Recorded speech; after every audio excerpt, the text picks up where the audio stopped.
here for Teaching Adult Coloring with ILene Vick. It is Tuesday, August 31st at 7 p.m. Central Standard Time, and I'm live. Welcome, welcome, welcome. As always, I will be on for the next 3 hours. If you're here for coloring, great. If you're here just for companionship and watching something enjoyable that's live, great.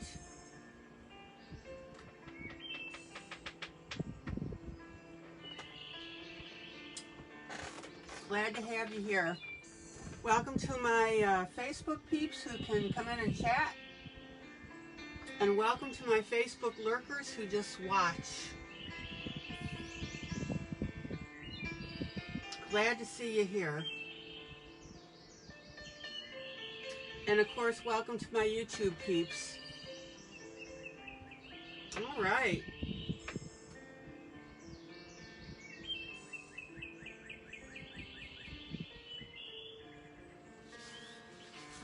So I want to show you, I will be doing at some point in time this Rhapsody in the Forest. I wanted to show you this. Hi, Ashley.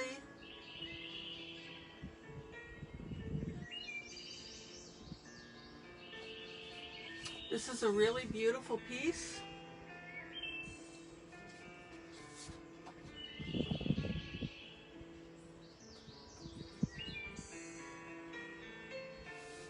I think you'll enjoy it when I do it. This is not the actual book. I just shrunk the image down to get it down on 8.5 by 11. Zoom in. And I want to show you some of the coloring techniques that I'm using on this one. I think you'll enjoy it. So that's an upcoming project. All right.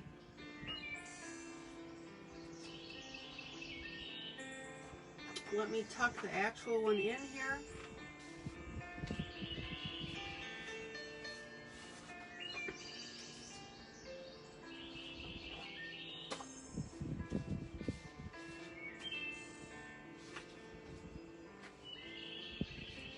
And let me pull out some images that I'm working on. So good to see everybody. Hi, Mary. Ashley's here, Mary's here. A bunch of others are here. Good to see everybody. All right.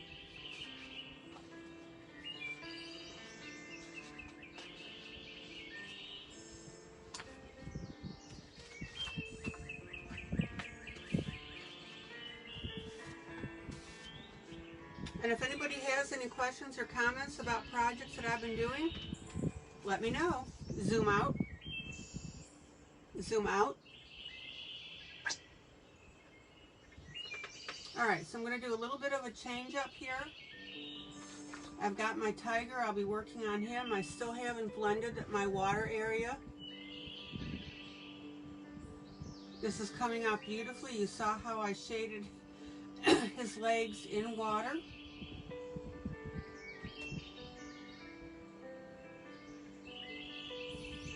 Beautiful, beautiful piece. All right. So I'm going to pull right now. Oh, and of course we have our pirate.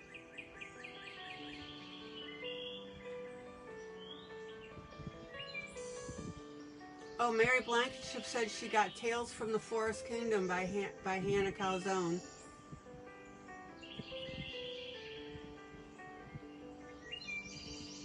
How cool is that? You'll have to post the cover of the book so we can see it.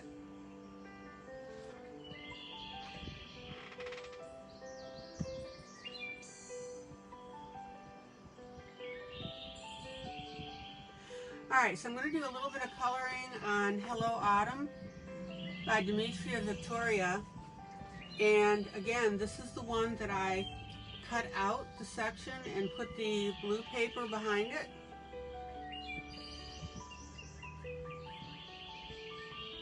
And I've done a video on how to do that, not on this piece, but on another piece.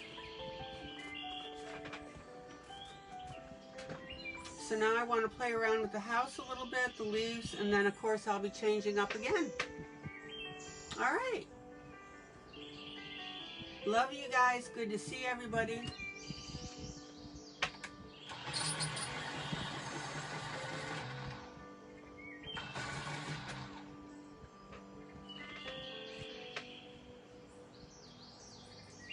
So one of the things I definitely wanted to do on this piece is to give you the idea of doing a house in blue. And as I mentioned in a past video, I went ahead and I added the shutters. Zoom in. And that was a simple matter of just darkening in these areas, making sure that I was even with them. And they came out beautifully.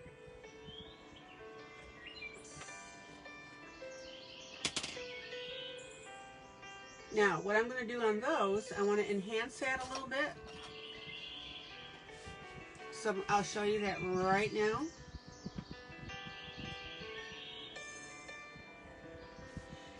I'm going to take my Arteza pen 0.8. Hi, Rhonda. Rhonda, good to see you. Zoom in. Zoom in. And I'm going to go ahead and add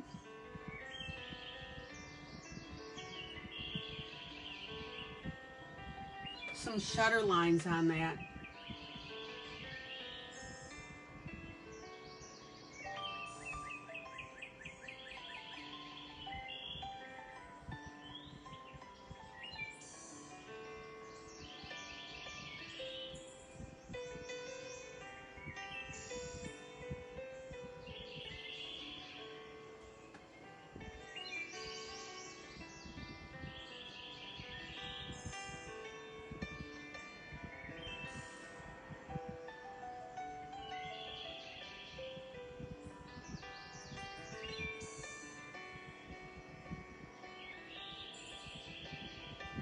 And look how cool that looks.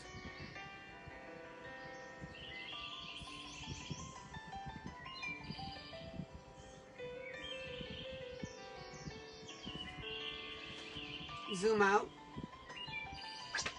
So there's an idea for you. And remember, all you have to do when you're coloring things like this is just add the idea of what you are showing in your coloring.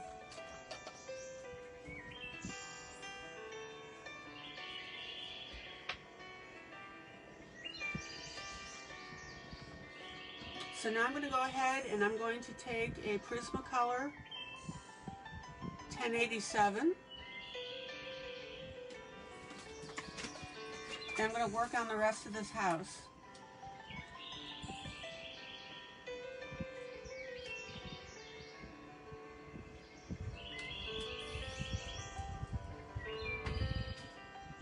So we'll go ahead and get this in. And then I'm going to show you something extra that I'm going to do on the front of this other side that I just did. I just want to get in my blue.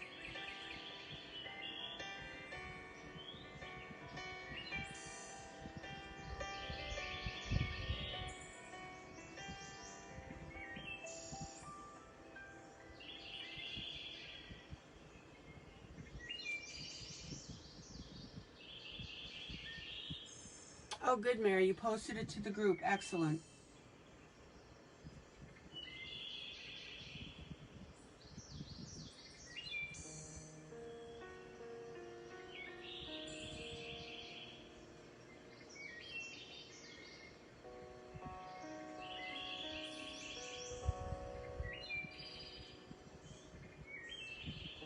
And we now have, by the way, in our library, Cute Witches by Jade Summer. Vanessa Anderson sent me the PDF.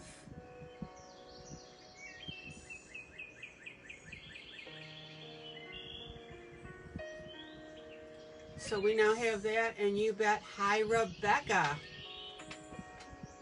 You can bet that I will be doing the coloring out of that.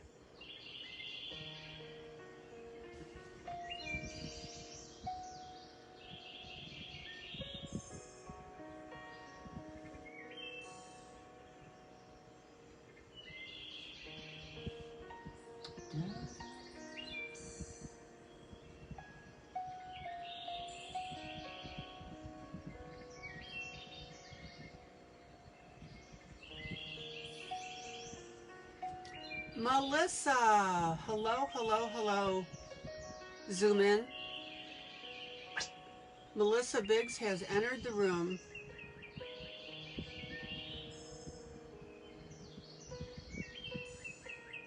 Melissa, so glad you could make it. I know you're not feeling well, so if you just hover and watch, that would be fantastic.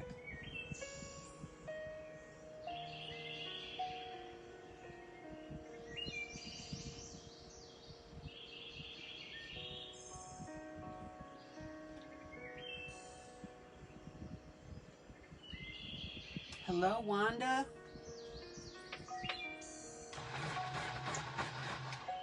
Wally!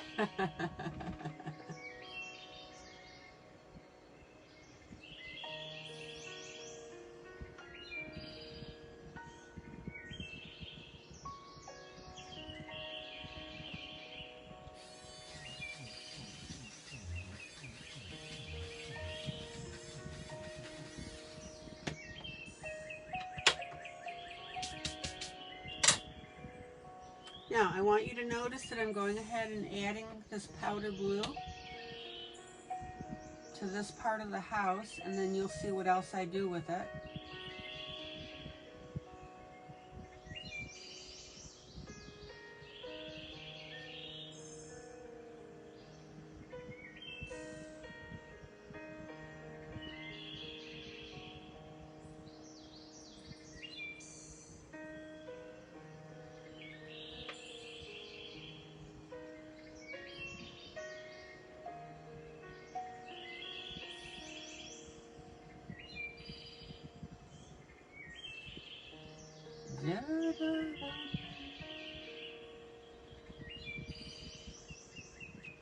All right. Oh my gosh, guys, look how beautifully that's coming out. Oh, Melissa, I bet it's been a rough day with all this rain. Lots of inflammation. Yep. Dang.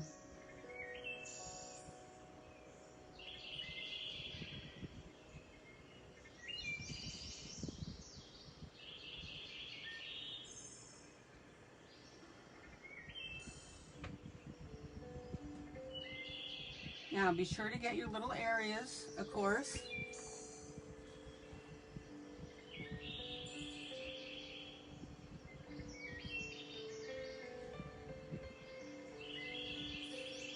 Oh, I love how this, I love doing, you know, I know it sounds weird, but these little in-between areas are interesting to do because they really, really bring out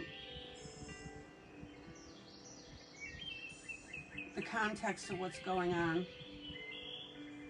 Okay, so we've got another little window here. Oh, okay, and I just painted it blue. Hold on. Yep, yep, yep.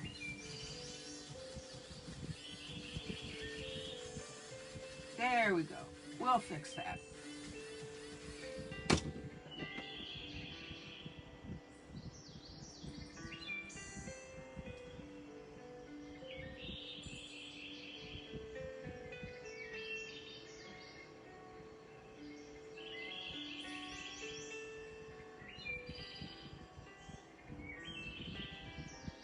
There we go.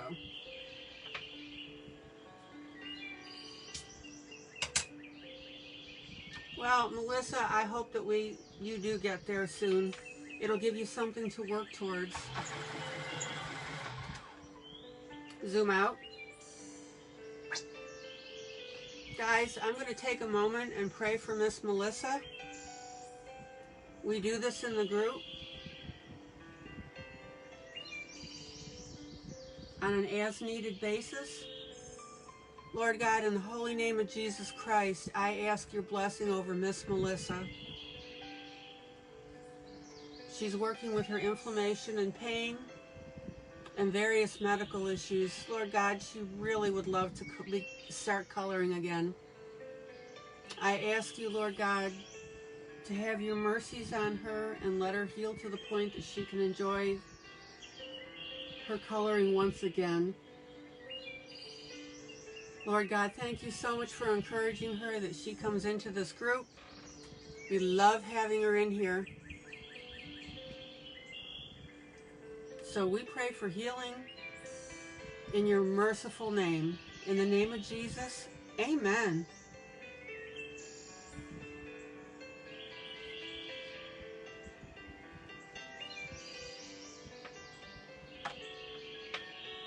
All right, Miss Melissa. We got you prayed over.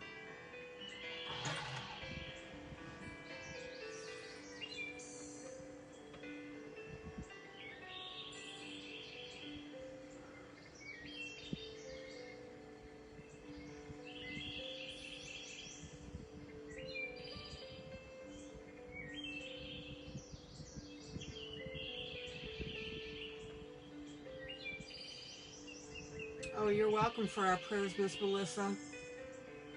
That is part of what we do.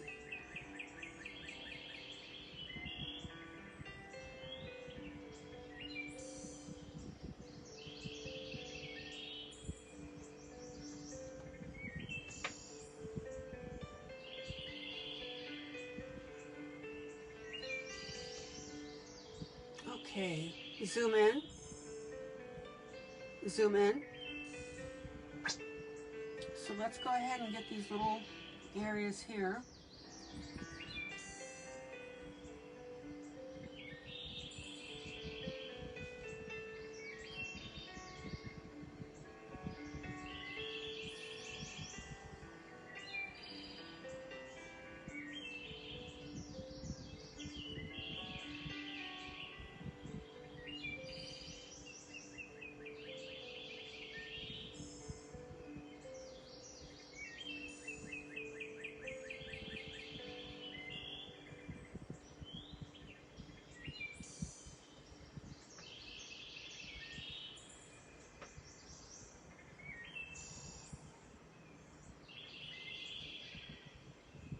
There we go. How pretty is that? Okay. Now let's go ahead and get these last few shingles. Oops, and the one at the bottom.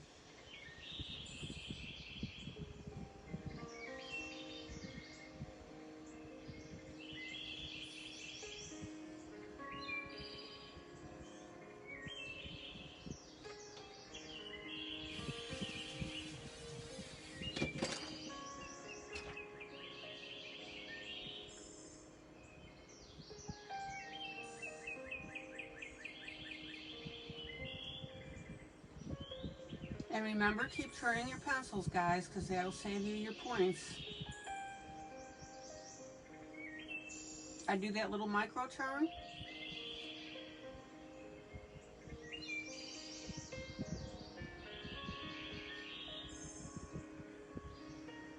Every time I lift my pencil.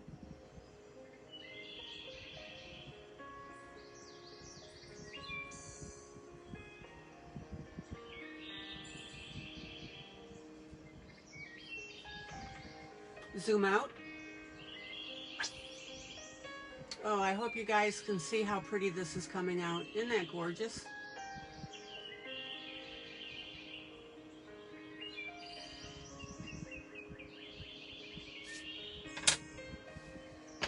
All right.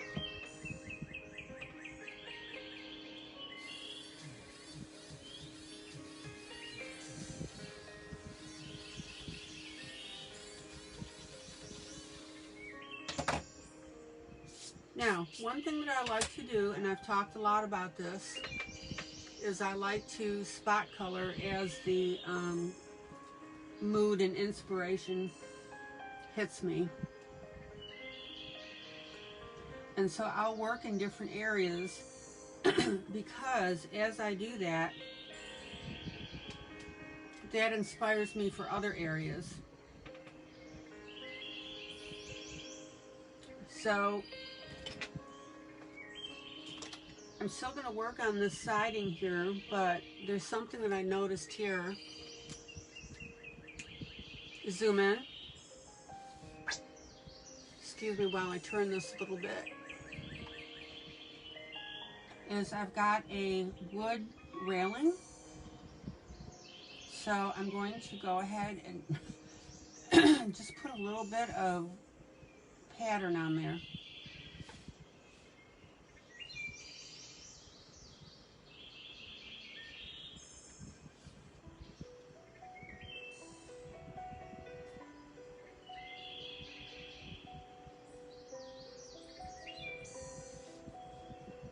And again, that gives me a clearer vision of what's going on. And I can't say this enough. Please do not hesitate to add to your books, okay?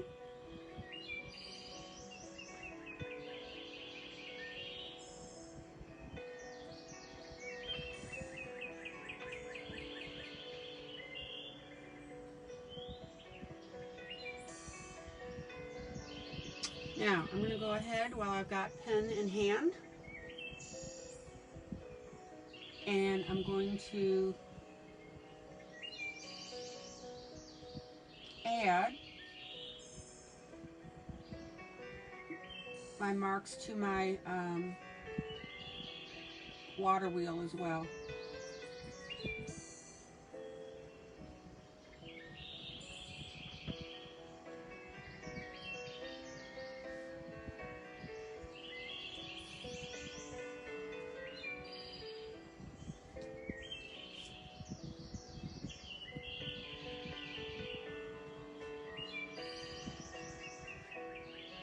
And you do not have to be an artist at all. So, you know, if you tell me, well, ILene, I don't, you know, draw worth a lick, we're not making images here.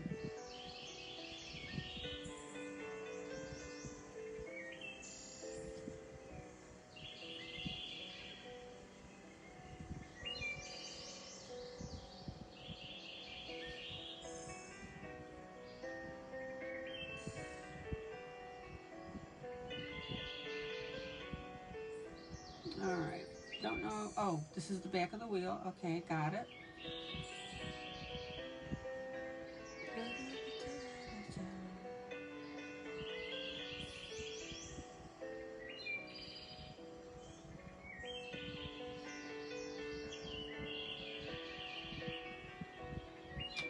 Let's see what we want to do here.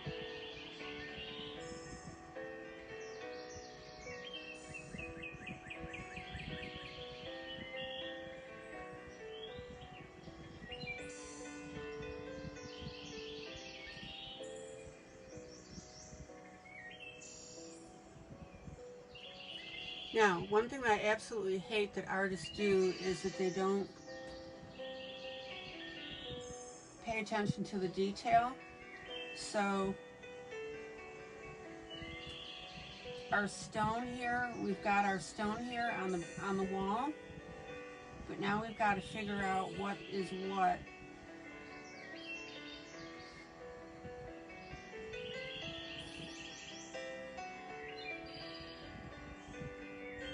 So if you need to draw in a stone or two, that's fine, and we'll figure it out when I go ahead and color that.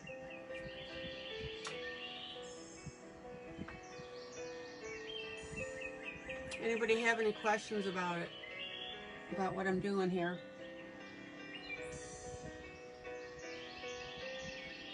And if you want to go ahead and enhance the line, that's fine. You can do that as well. Alright, so let's go ahead and mark up our wood right here. Oh, now that's weird. I left off part of a leaf. Hold on. Give me 2 seconds here. There we go.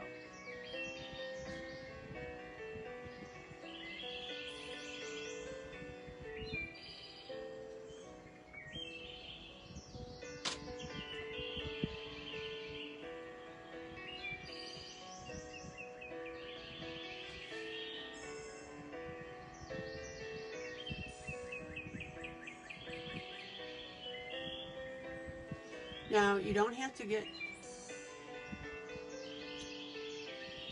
Okay, I will turn the birds down.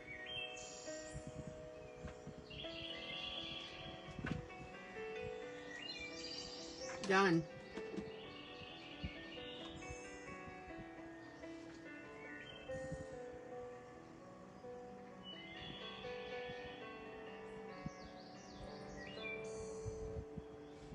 Is that better?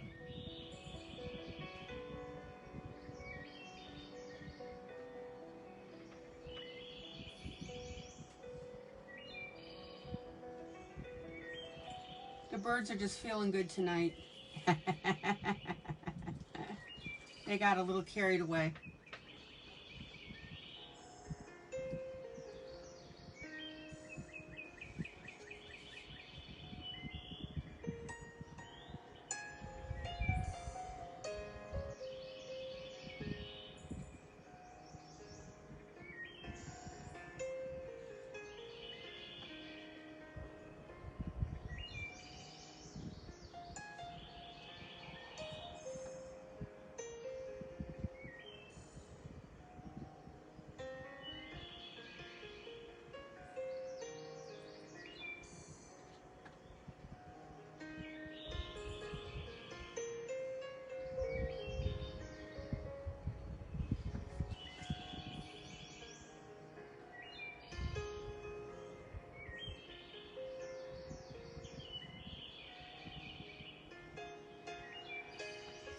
All right, zoom out.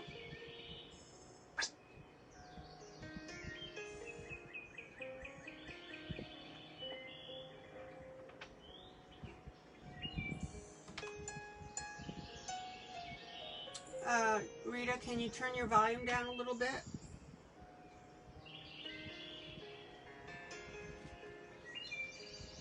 And I am lowering the birds.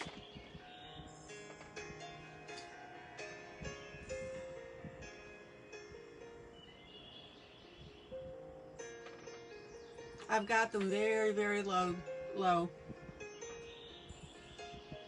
Okay, now, any other areas that you want to go ahead and add your wood, that's fine.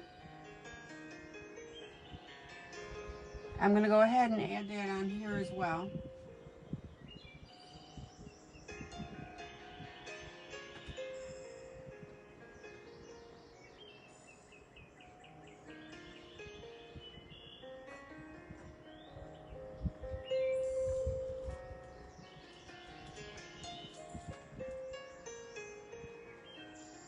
Is that better, Rita?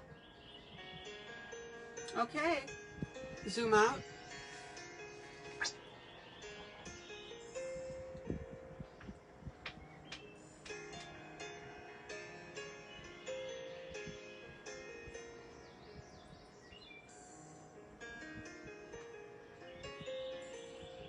So now you can see these wood additions that I've made, which is now making sense for the water wheel.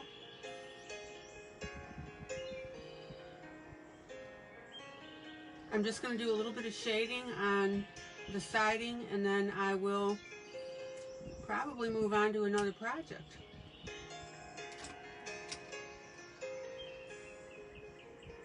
Okay, zoom in.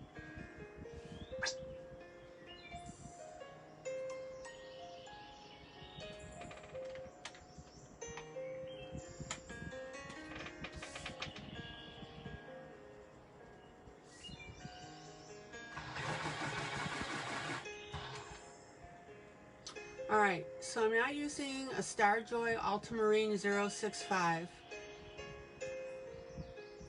Yeah, we're getting, Melissa was wondering if everybody in our group was safe from the weather. We're getting quite a bit of rain.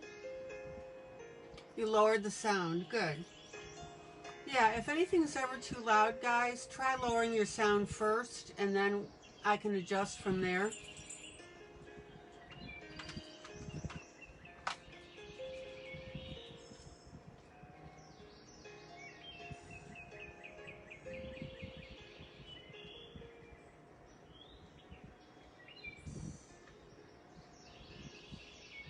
Alright, so what I'm going to do now is I'm going to go through And I'm going to start to shadow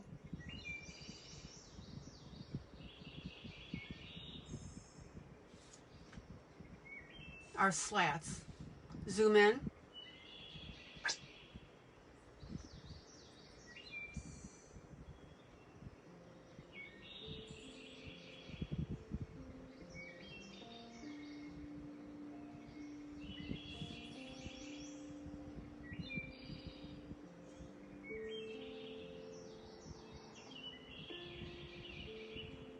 And what I'm doing is I'm darkening on the line, as you can see, and then I'm coming down with that blue a little bit.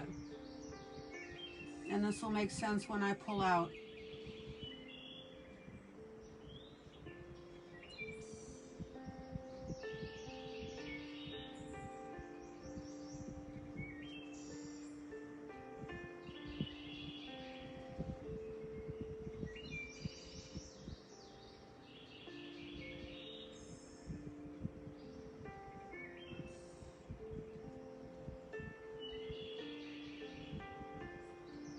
Now, if you want, you can change to a different blue.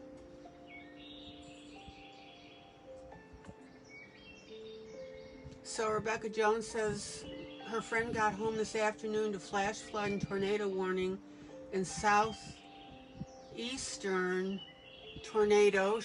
Alabama. She is safe. I just have clouds and scattered rain here. Yeah, we got in Tennessee here in Cookeville. We got dumped on with rain.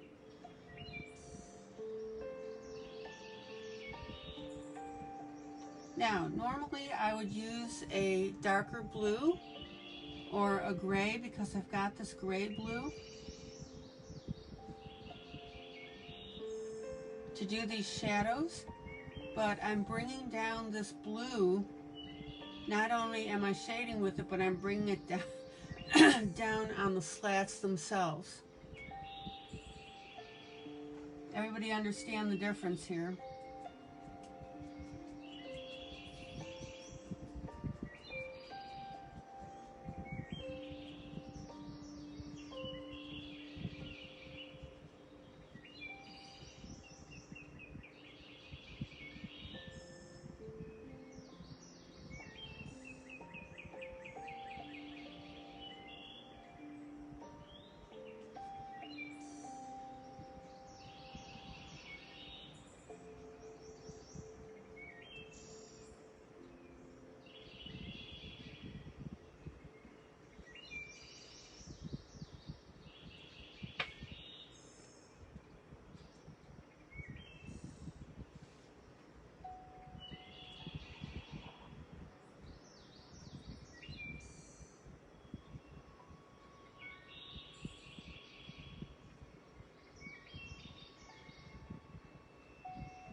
And be sure, I can't say this enough, is be sure that you get your corners done, get your small areas.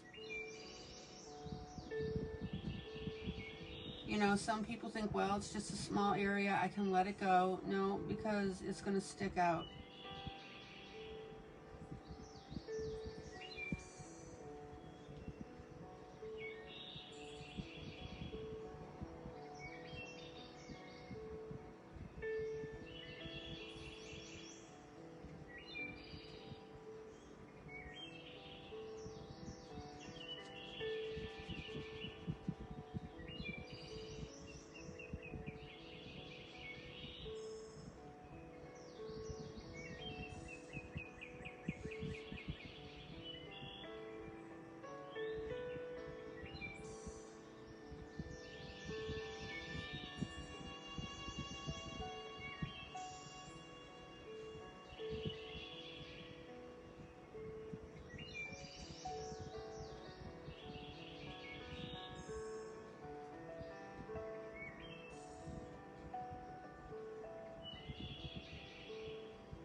Zoom out.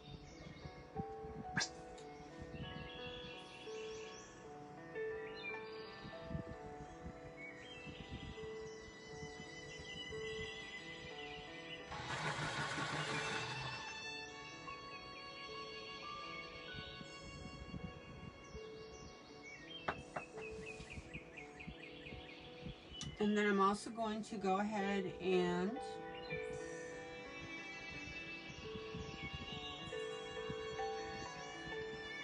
do my same shading here.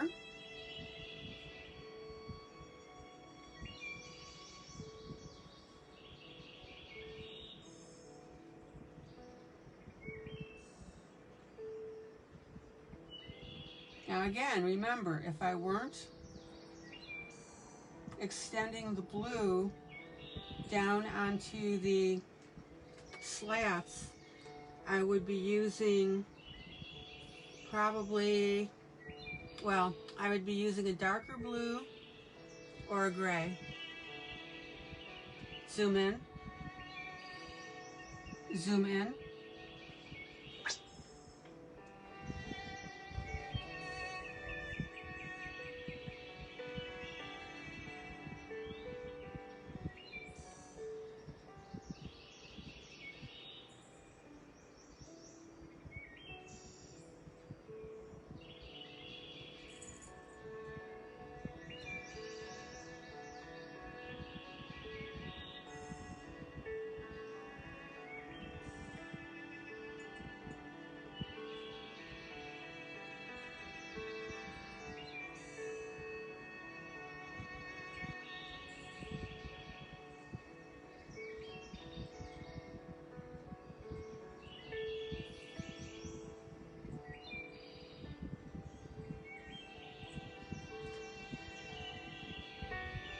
Okay.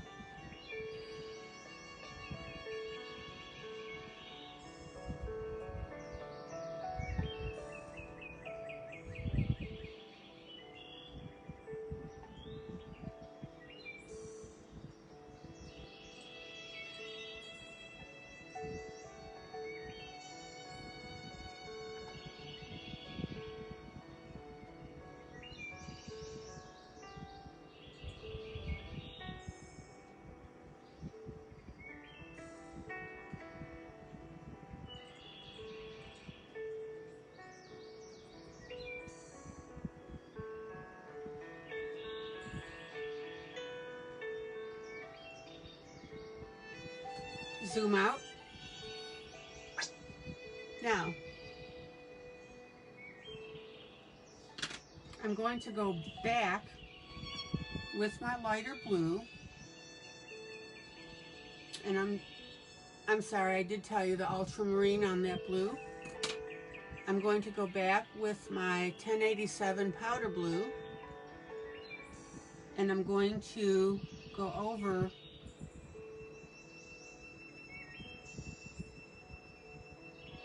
the darker blue that I just put in, but I'm making a point to concentrate on the wider part here and not on the darker part where I put the shadow right underneath the slat.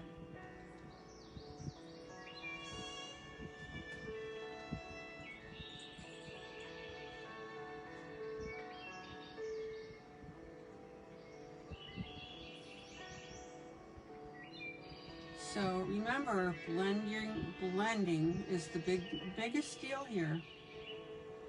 You've got to blend those colors.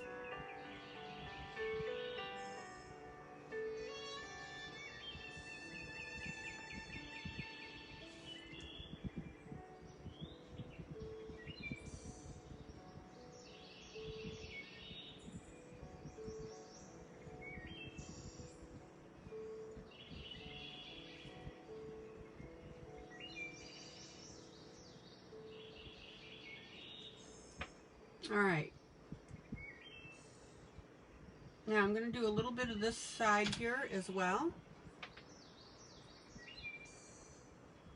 Shade the slabs behind the wooden rail. Yep.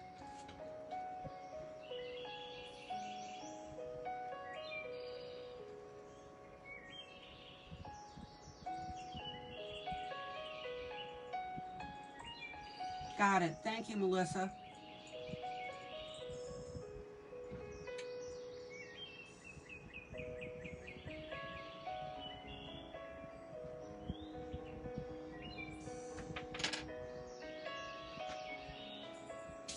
Oh, well, thank you.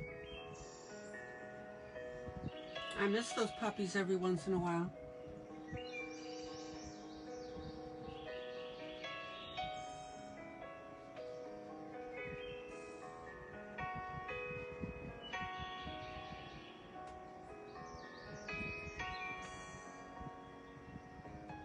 And then you can just play with your pencil, your dark and your light pencil, to just go ahead and make the shading the way that you want it to be. Alright.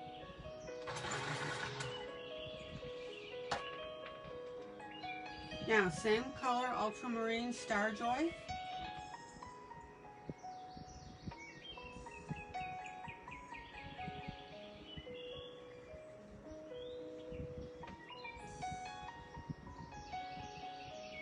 Very, very light, because I've got this lighter blue. Zoom in.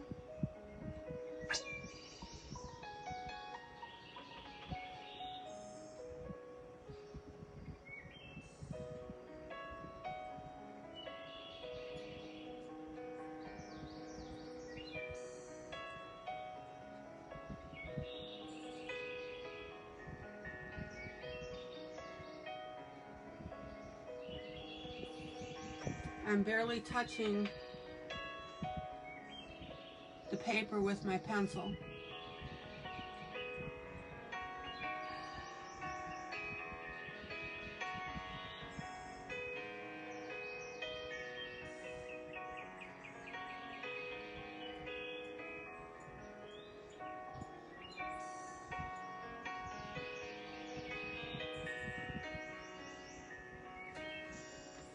And you can see how pretty that's coming out.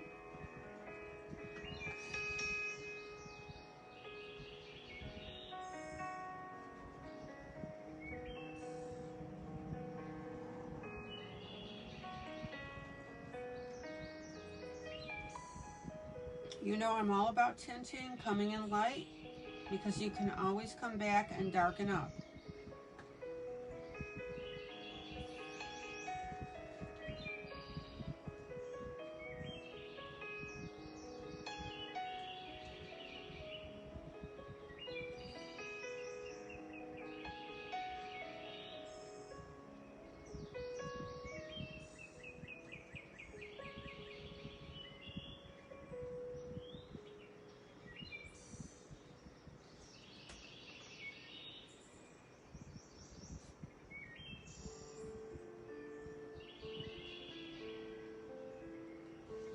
And then of course we've got our area in between our leaves, so be sure to get those.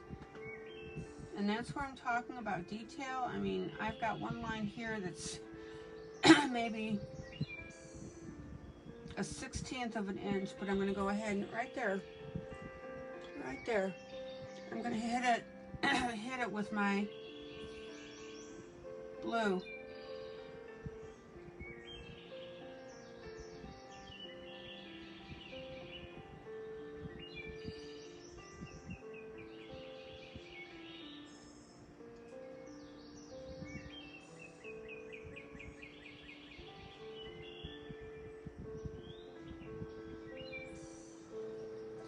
And I want you to notice too how I'm basically putting in my line work first,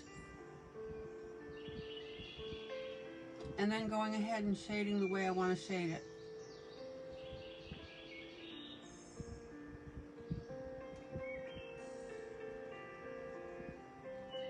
Oops, got a little bumpy there.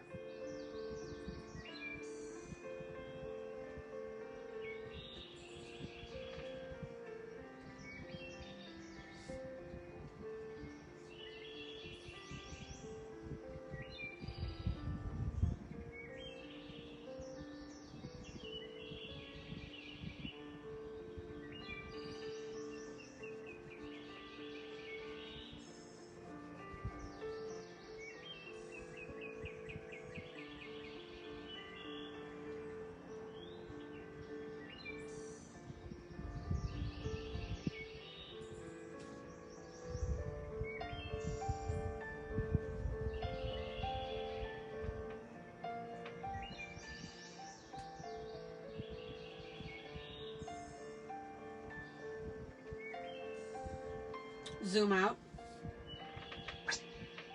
Now I've purposefully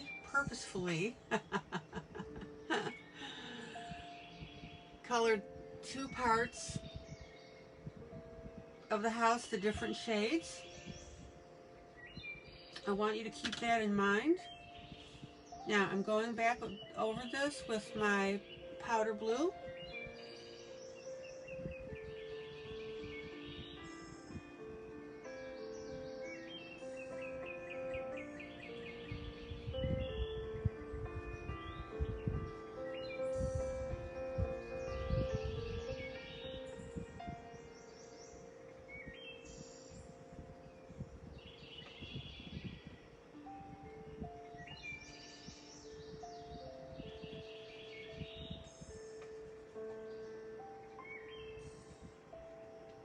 And that's giving me a really, really nice blend.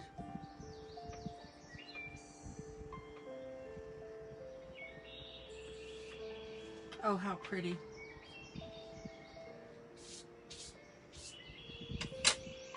And see how I have that little bit of darker blue right here? That's fine. That's going to add a little bit of character to the house.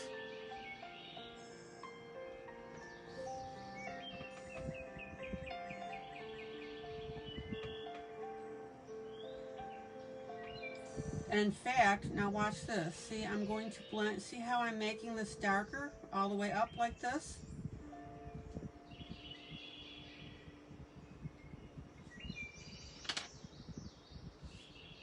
So this area right in here now,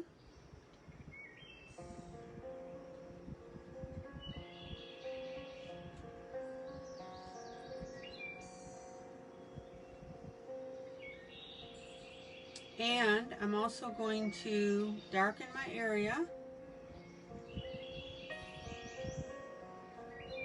right underneath the eave of the house.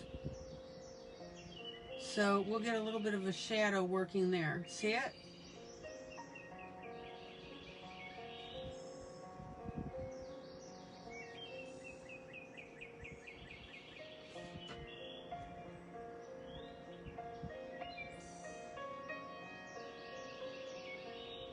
And then I'll soften that up with my lighter blue. How pretty is that, guys?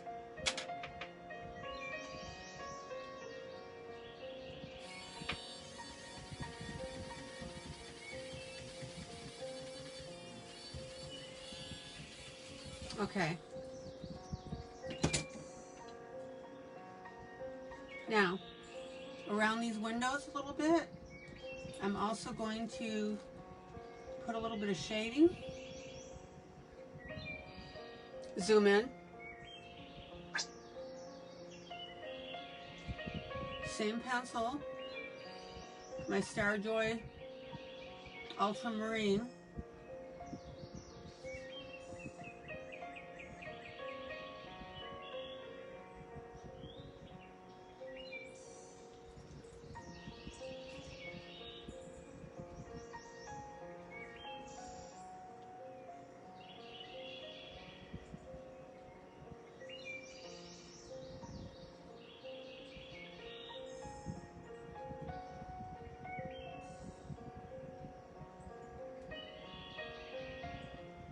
And then I'm going to go even a little darker.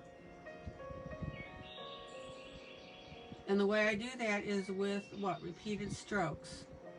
I'm not shoving the pencil into the paper. Let the pencil do the work.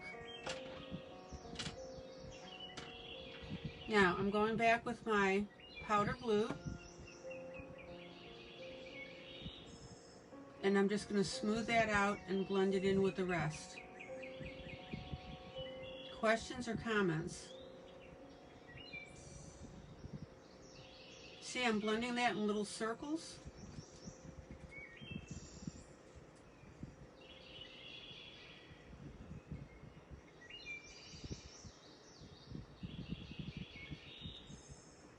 And it's making that transition look absolutely fabulous.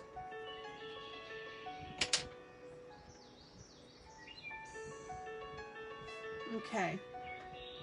A little bit of shadow over here.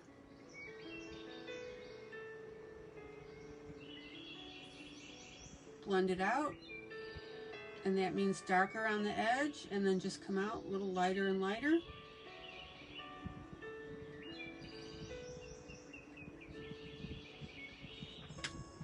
And then I'm going to use my powder blue to merge those colors.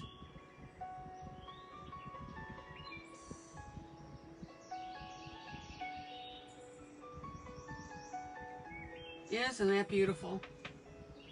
Everybody see how that shading is looking really cool now. Zoom out. Zoom out. Zoom out. You see it?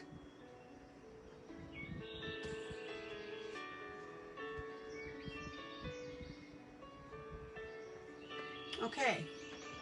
Same idea here.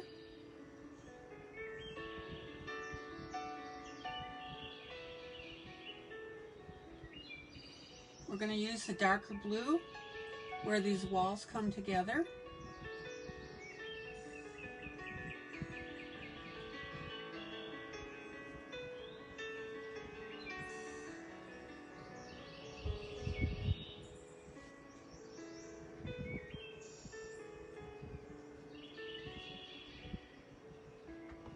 Zoom in.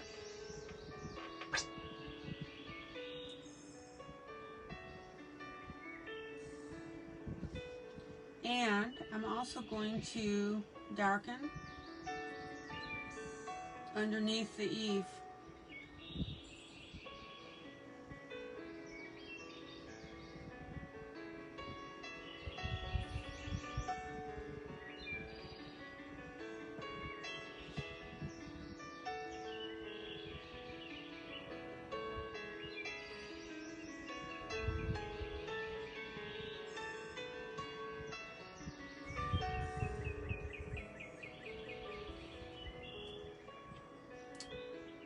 Hi, Linda. Welcome. Good to see ya.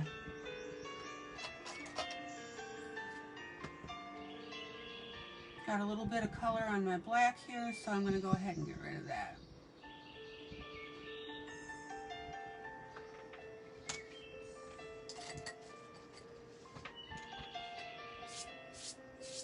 Zoom out. Oh, Linda, so sorry you've been sick.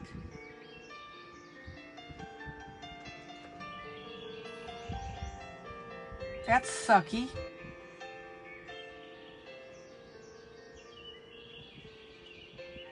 Well, I would encourage you, if you can, if you're laid up in bed, put the broadcast on, and hopefully that will lift your mood and lift your spirits.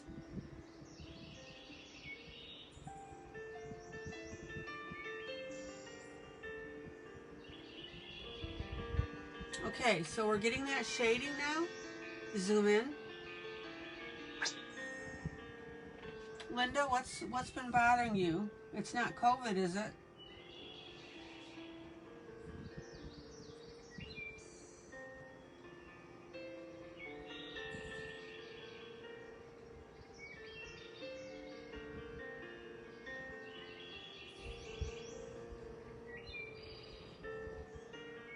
All right, everybody see now how I'm working that darker? You slept a lot. Oh, yeah, good, good, good, good, good. Absolutely glad to hear that. That's your body saying, hey. Hey, Linda, I need to rest.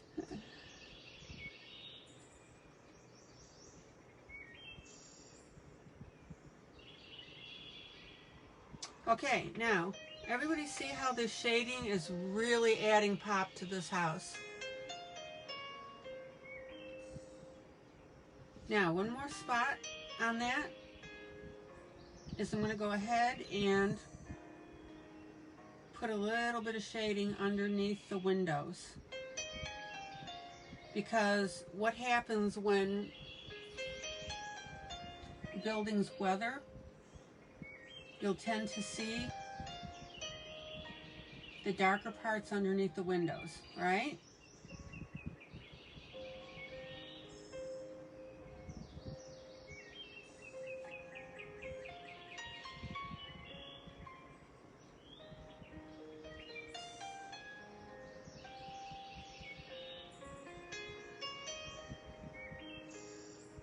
Oh, you did watch the videos, good.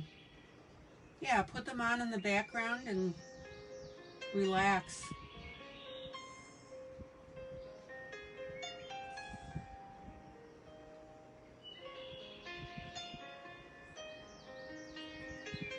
And the reason I recommend that, just to cheer you up a little bit and relax.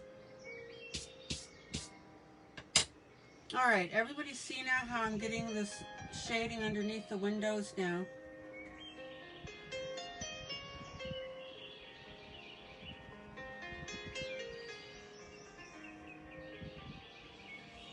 But of course, don't let it stick out like a sore thumb. If you need to, blend it in with your lighter color. I think we're good on those windows. Zoom out. Zoom out. Questions?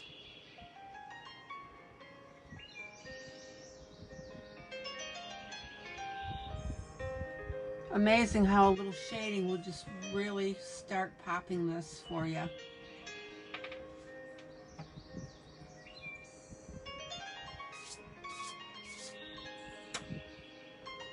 Zoom in.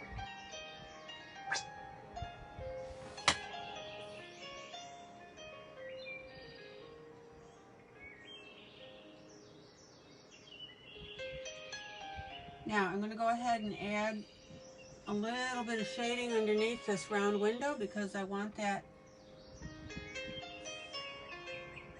dimension.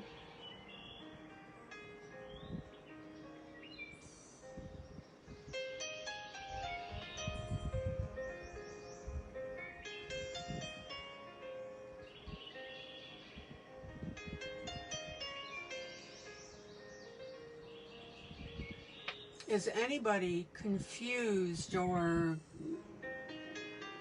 having problems with what I'm saying?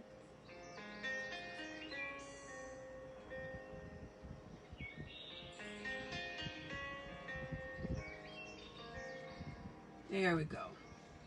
Notice how I just brought the shading of the blue out a little bit to give that some really neat dimension. Now this looks a little rough here. Let's smooth that out right there. There we go.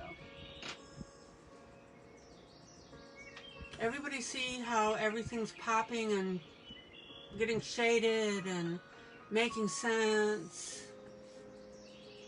Not hard, guys. Rule of thumb, you want to darken where your corners are. You see how I'm doing that? You want to darken where you have overhang, like these eaves.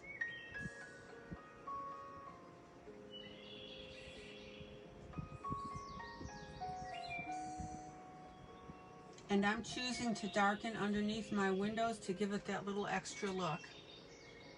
If anybody has any questions about where or how to shade, speak up. That's why I'm live. Okay.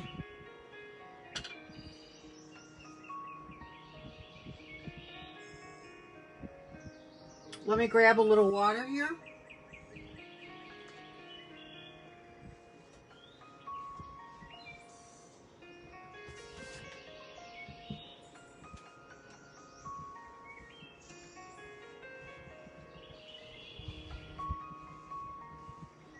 And anybody that's in the gallery, my lurkers that are watching, if you have questions, please ask.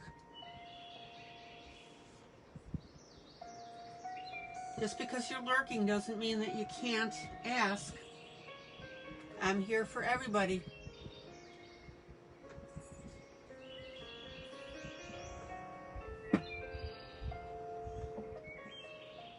Okay.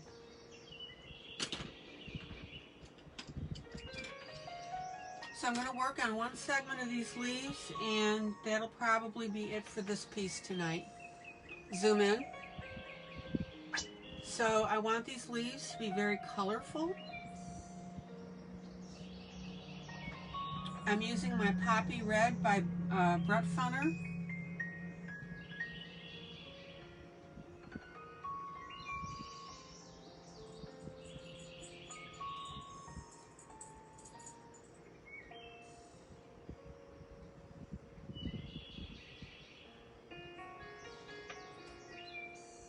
And what I'm going to do is add my red in different places on these different leaves.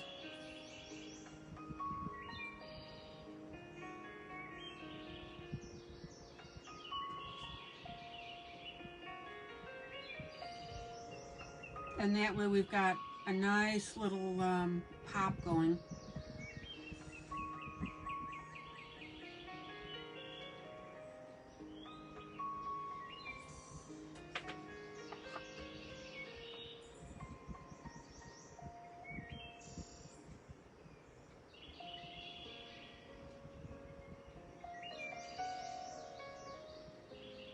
Now, I don't know if you guys noticed, but this sky here, I had cut this out. You can see this looks a little jagged. I'll go back over that with a black pen, but I put this pink sky behind the whole thing. But I'm also going to, I will be coloring that up a little bit and shading it.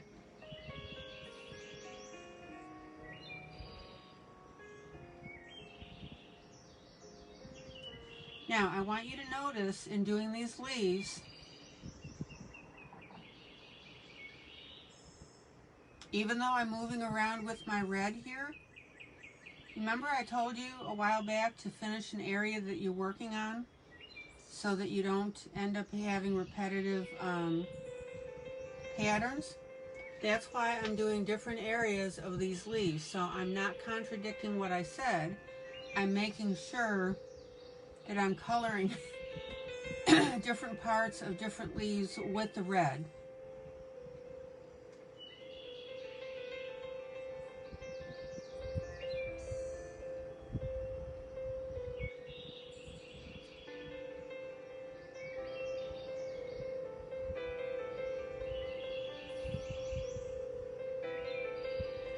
All right.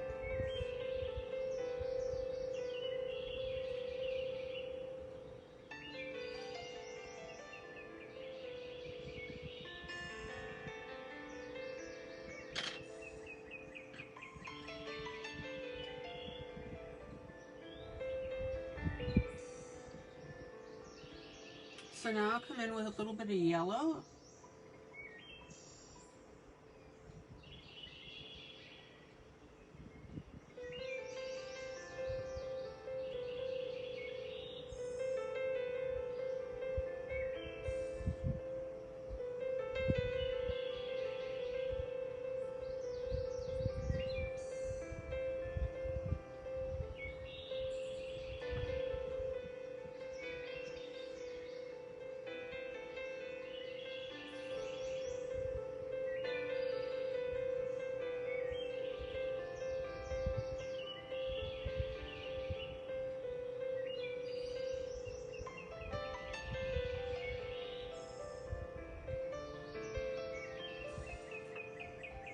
And I'm going to pop over to orange for the variety.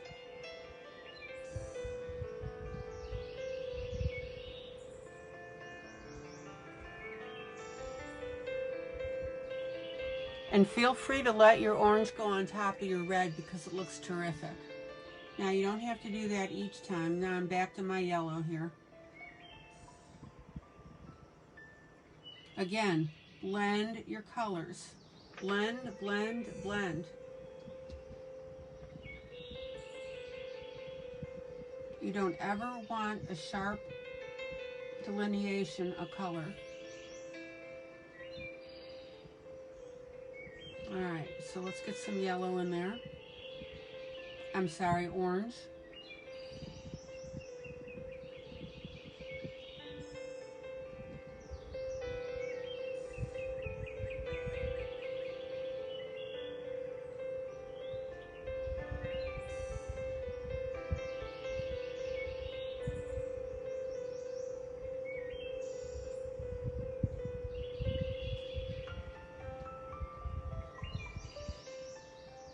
Oh, that's pretty.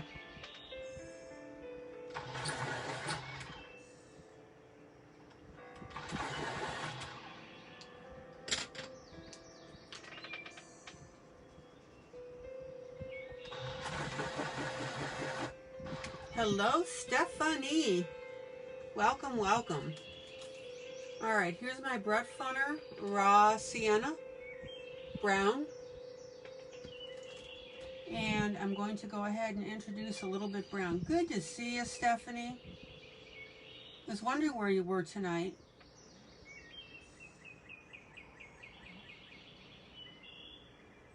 Now, Stephanie, just to make sure, you do know that I've been on for an hour, right? I started 7 p.m. Central, so I just wanted to make sure that you weren't going to miss anything.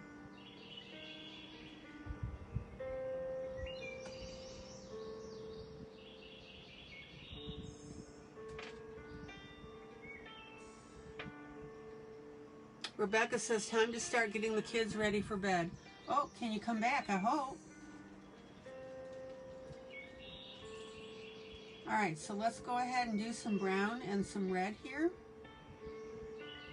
I've got my brown coming. And then I'm going to go ahead and... Good night, Miss Rebecca.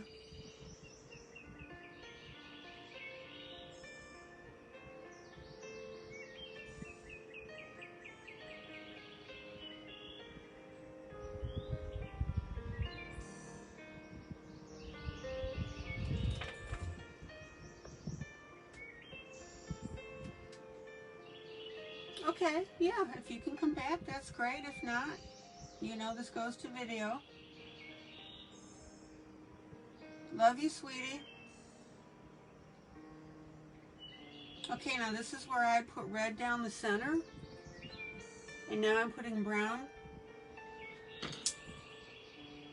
Oops, excuse me, that was red. Putting the brown along the outside.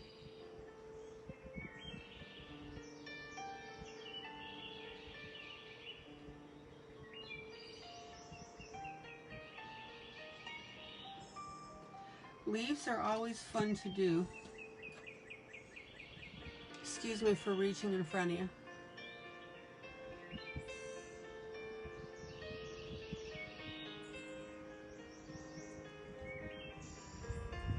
So there's my orange, and we'll bottom that out with brown.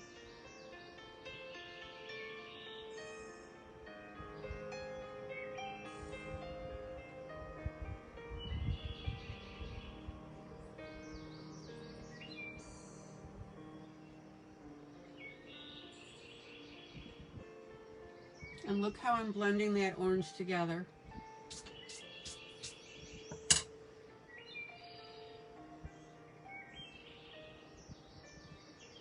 Look how beautifully this is starting to come out.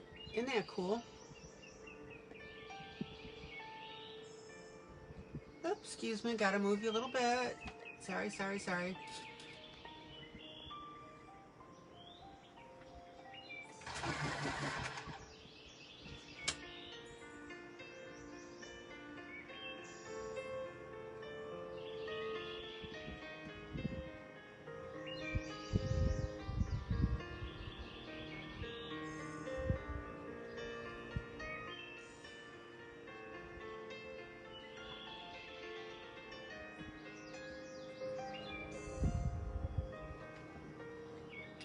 All right, let's get a little yellow in here.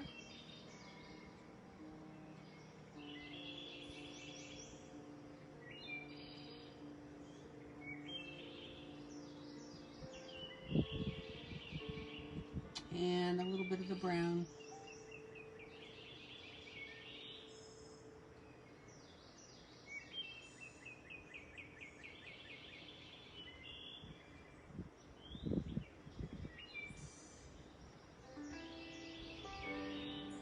And we'll carry a little bit of that brown up on this one as well.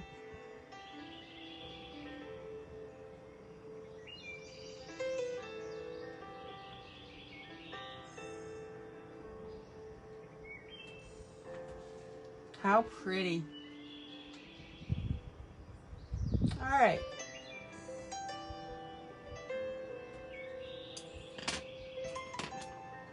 So I've got my orange now, so I'm going to put my orange and my brown together.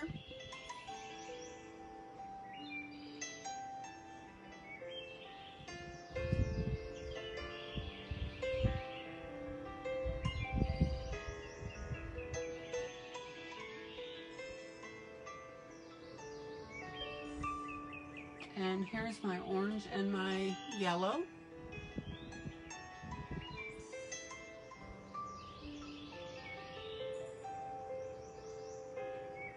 And here's my orange and red.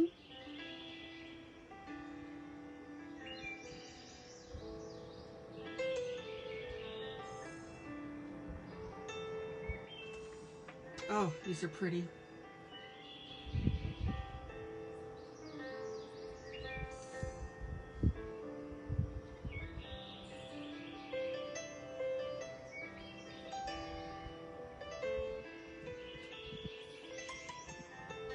Now, if you're in a coloring session, you know, if you're sitting down and coloring, and the only thing that you get done, switching over to yellow, the only thing that you get done is your leaves, so what? Point being, pay attention to your details, guys.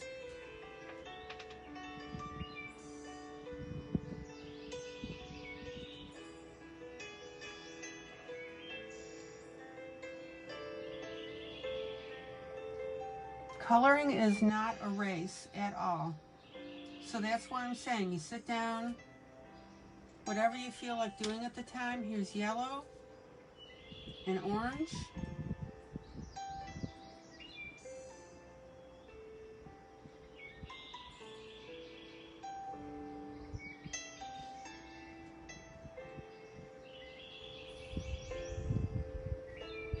Now, the only thing that I'm looking out for, okay, I've got a little bit of a leaf right there. Let me show it to you. Zoom in. Zoom in. So I've got a little bit of a leaf peeking right here, so I'm going to do that orange so that really shows up here.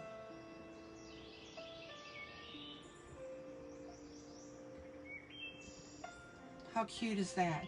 Now, and I've got another little leaf peeking here. Now, since I've got a lot of orange here, so I'm going to switch over and do that red. So when you have leaves like this that are just peeking out, I would color them not the same as what's nearby.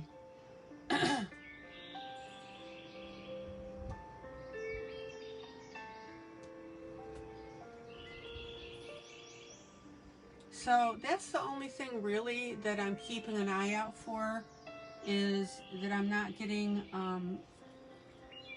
bunched up with my colors.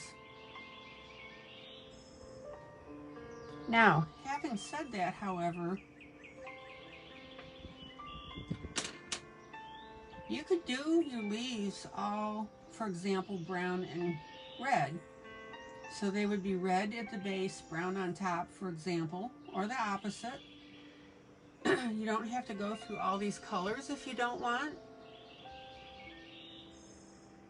Because a uniform tree with leaves on it, I think would look really pretty as well.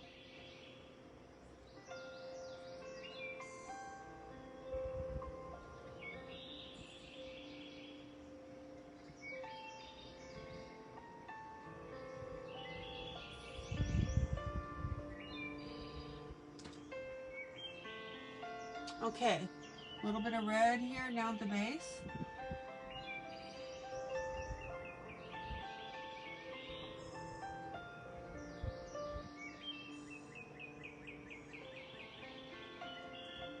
Now, I've got red and brown right here, so I'm not really going to, the only red that I'm going to do, if I do any, will be on the opposite side. See that?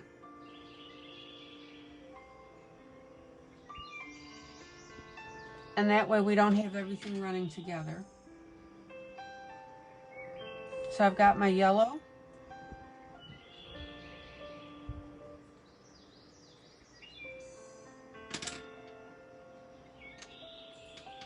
And I'll hit that with a little brown up here.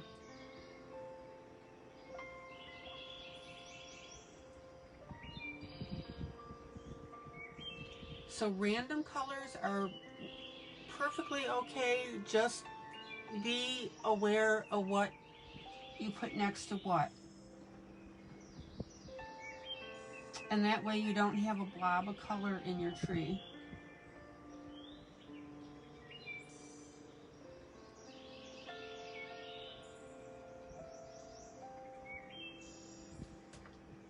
And I think I've got everything.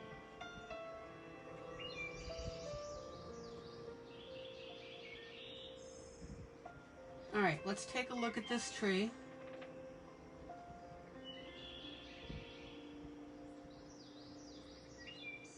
Zoom out.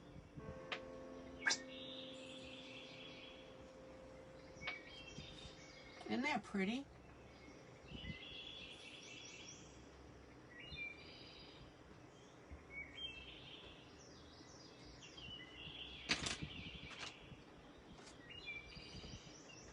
Got a little bit of my brown on my pink, so I just scratched that away. Yeah, I gotta glue. I need to glue this leaf. I didn't know it was not glued. So I'll go ahead and erase underneath that while it's up.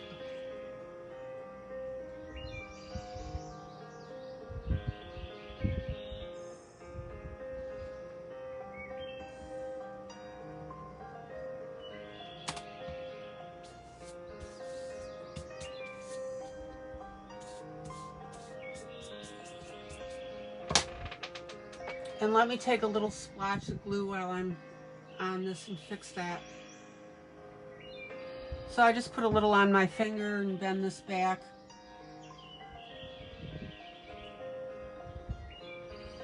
Put that down there.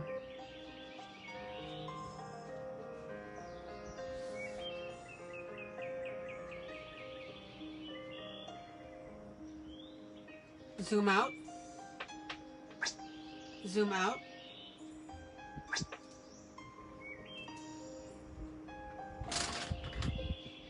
So now you can see how all the different tones that I'm putting in here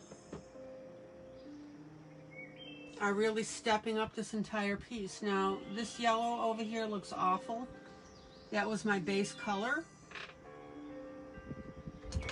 on some leaves.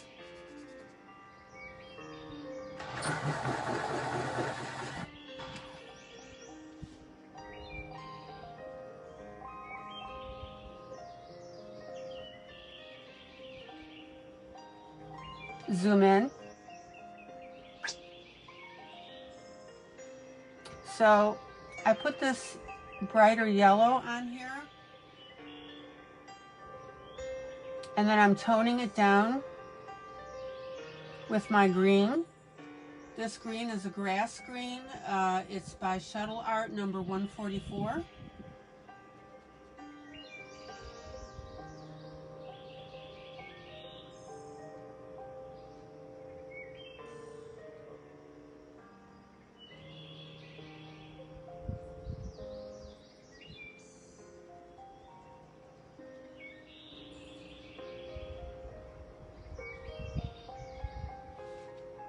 Zoom in.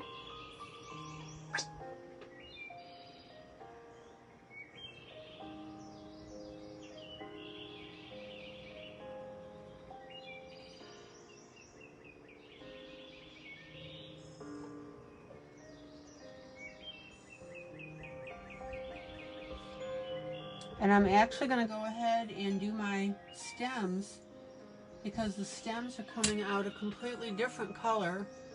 Hello, Sandy. Because I'm using the pencil as the pure color and not on top of the yellow.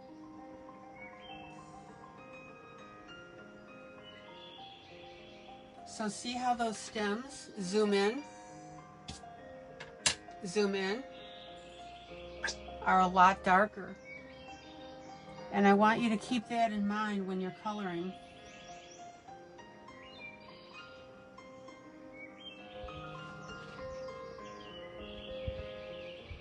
Same pencil, but not on top of another color. right?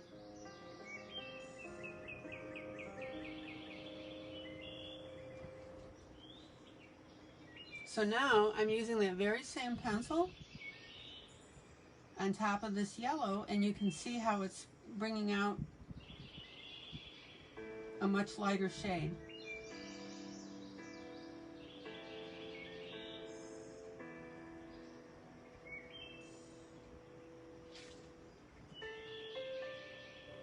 Am I done with these? Absolutely not.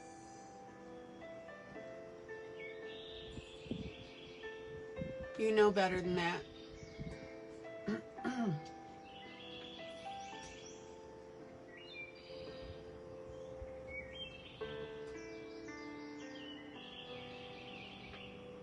Sandy Bobani, how are you doing?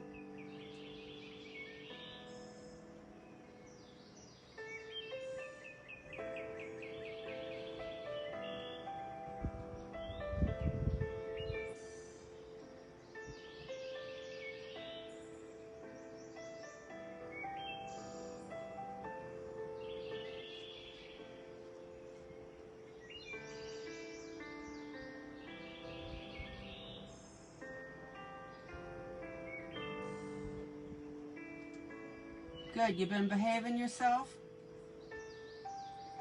More or less?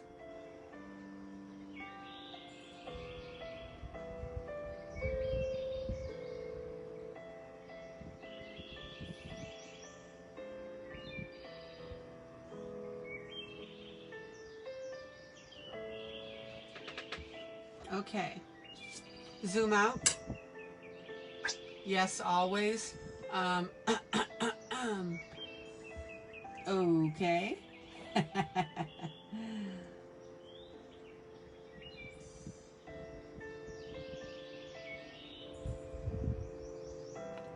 All right. Now I'm going to come in with a darker green, yes.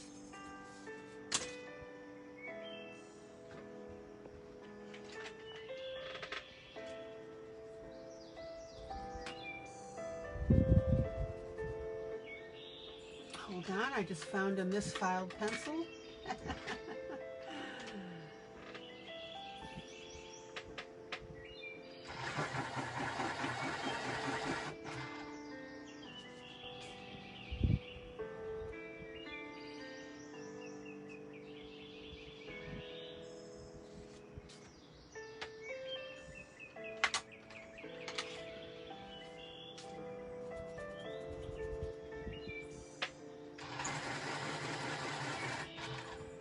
So I've got a bluish green, which is a Fila number 109. Now, the bluish green works because we've got blue on our building.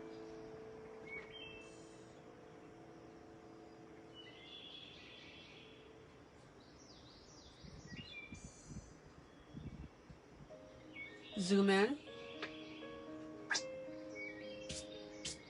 And what I want you to see now is I'm taking this bluish green and I'm shading down the center of my plants, and I'm shading where they cross each other.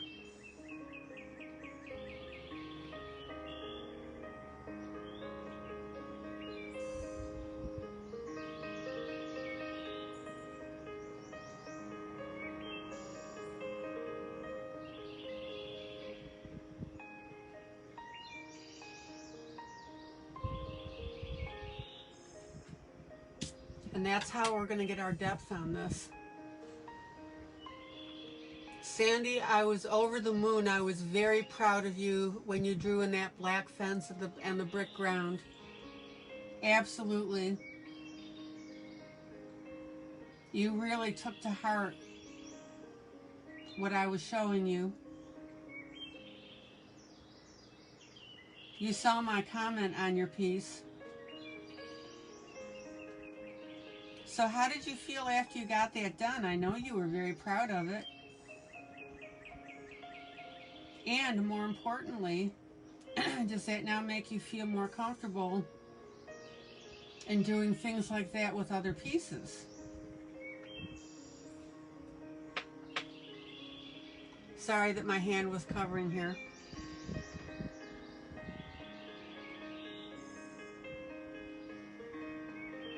All right, everybody see now how I'm getting this shading in?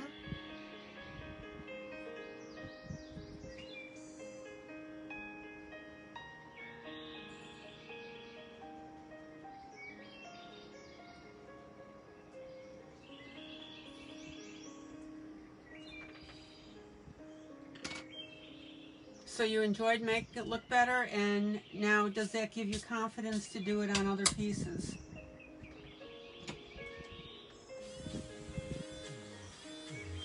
Now remember, you don't want to do it just to do it. You want to do it to make it look good. Don't go crazy with it. Zoom out.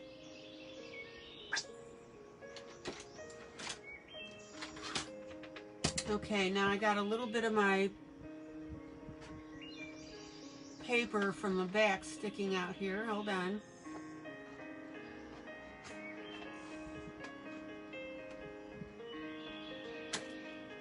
There we go. Zoom out. Isn't that beautiful?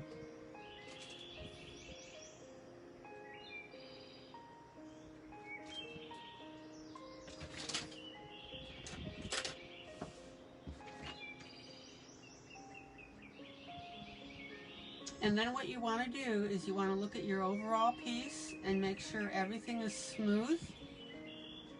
And if it's not, you come in and you blend it out. You want to get that nice, smooth look.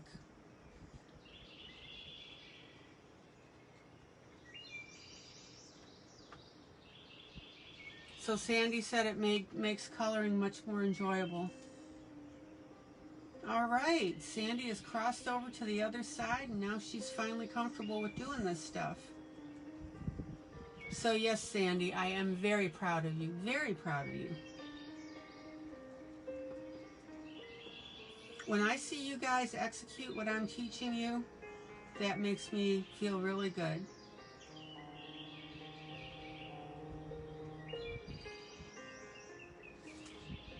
All right. Everybody see how I just smooth that out just a little bit.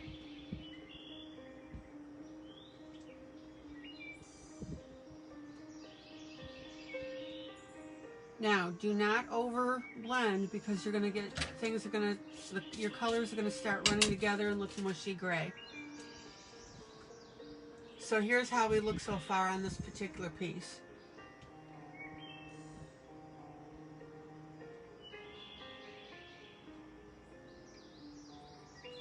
Nothing exotic, just follow my steps. And I promise you that once you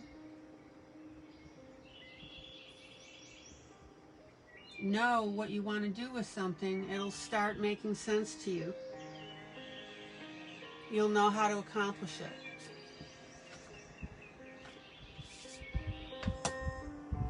Okay, zoom out. So now I'm just going to give you an overall view. Pretty, pretty, pretty, pretty. Okay, let's change topics.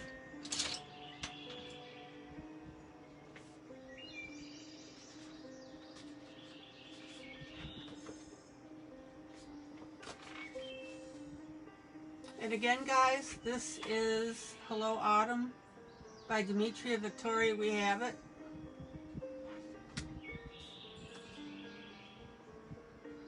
I started this off camera by adding the background. That's just simple marbled paper. Okay. Tiger or pirate? What would you like me to work on tonight?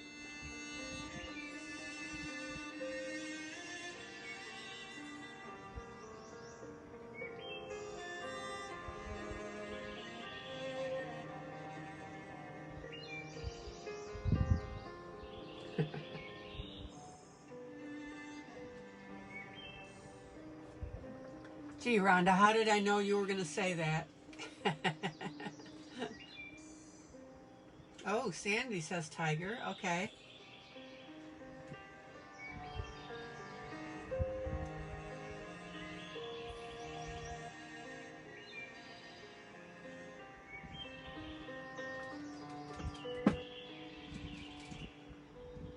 I know I asked. Ashley says pirate. Okay, I'll do tiger first, and then I will do pirate.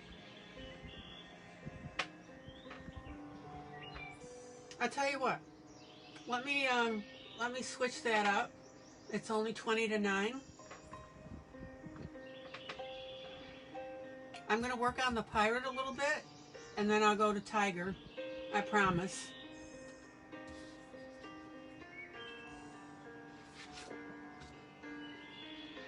All right. Because we haven't worked on him for a couple nights yet, and we're kind of leaving him stranded. Oh.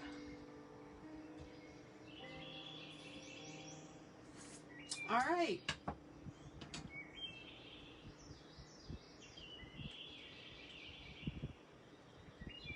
Oh, I'm having a lot of fun.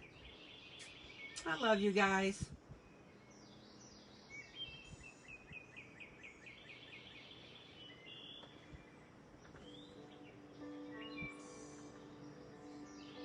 Okay, zoom in. Zoom in. So what I did is, remember this wave here? I went ahead and I used my Arteza white pen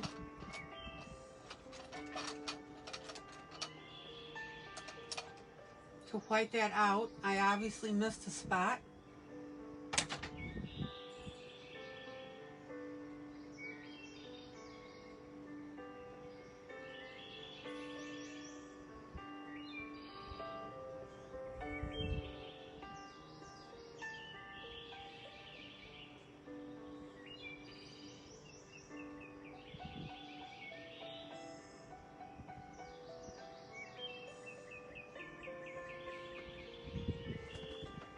And you know I like to do that to get rid of that, you know, on the sea foam. I did this before.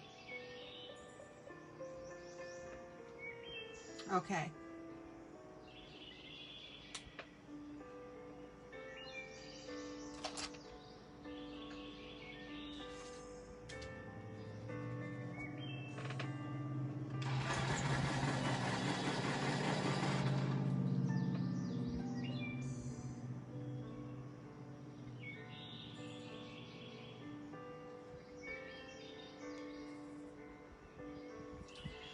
So now I'm going to go in and I'm going to start identifying what my pieces are.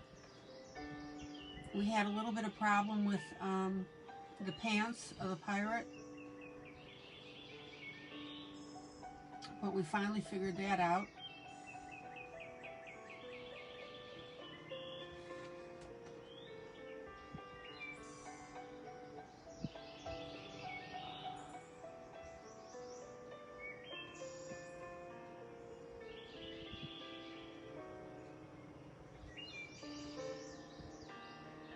So now I'm going to use my dazzling blue. This is my Brett Funner 39.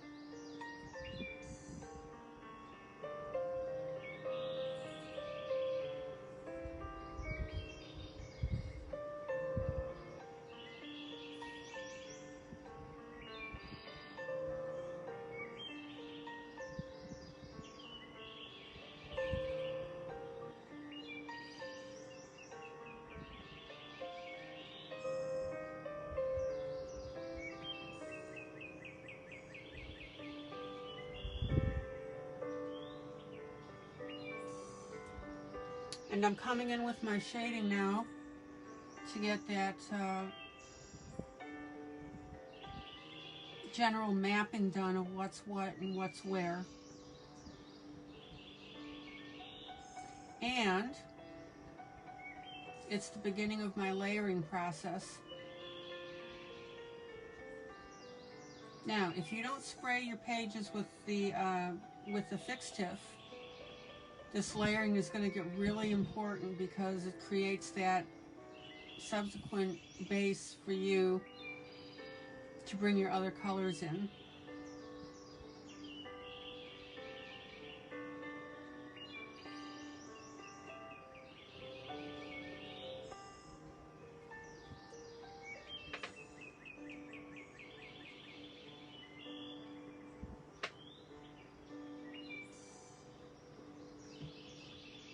And I'm also going to take this and I'm going to darken in my line between my sea foam and my sea.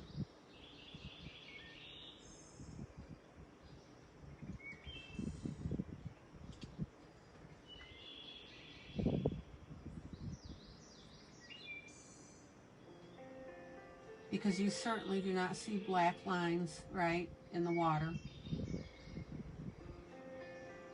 And I'm going to go ahead and darken up this a little bit.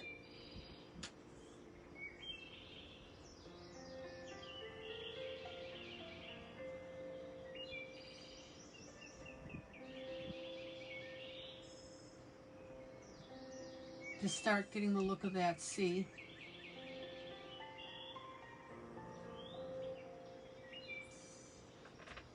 Okay.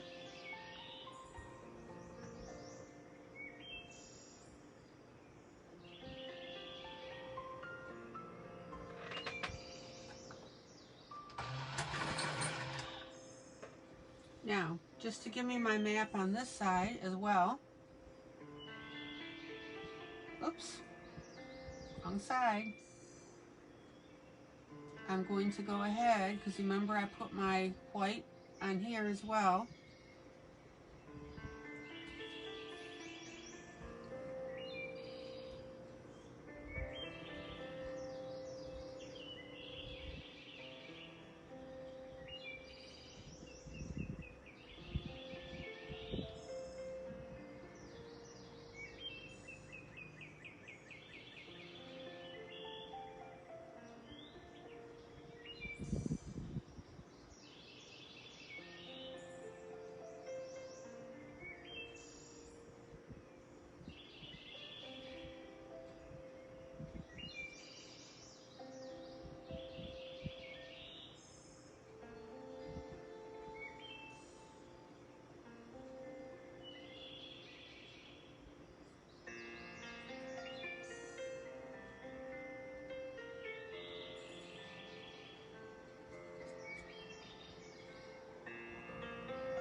And again, I'm going to rough in my darker areas.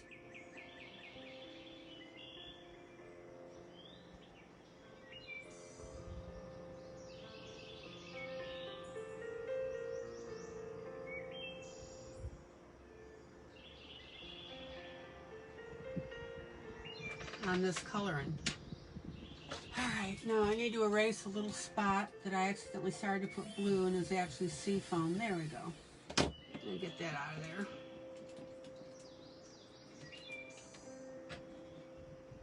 there. Okay, now remember, this is a very angry sea.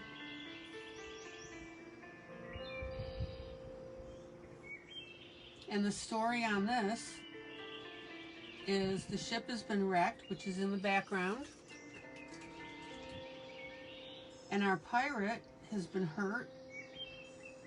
And he's being consoled by a mermaid.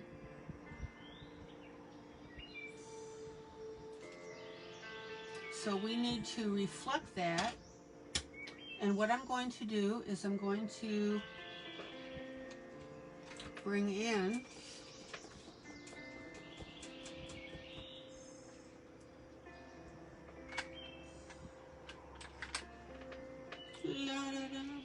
there we go. I'm going to bring in some gray, which is my 071 shuttle art.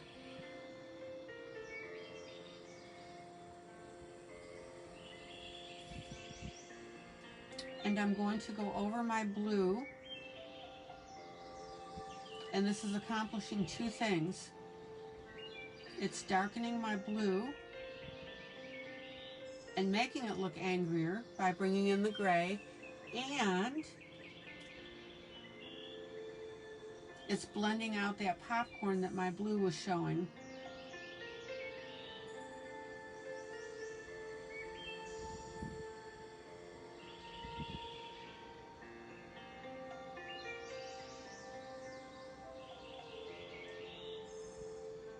Now, yes, I could have taken my blender pencil and blended this out, but I knew that I was going to be bringing in this gray and the darker colors.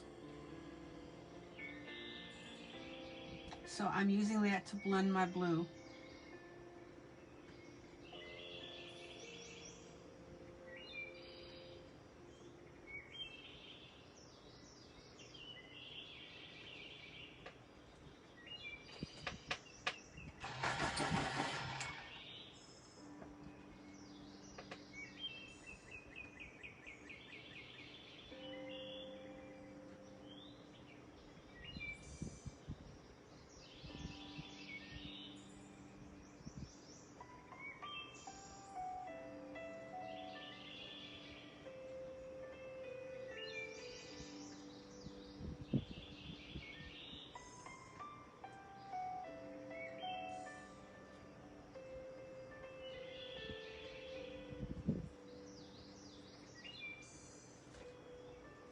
And then I'm going to put away the scissors that are sitting on my desk so I don't stab myself. Oh, which is entirely possible, knowing me. And now I'm going to take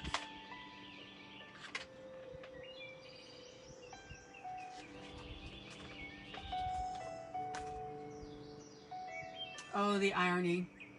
I'm going to take my Arteza. Look at the name, guys.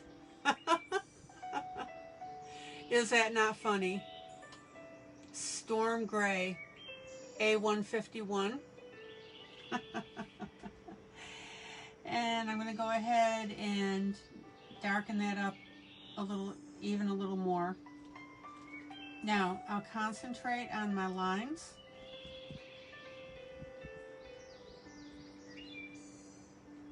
That the artist had put in there.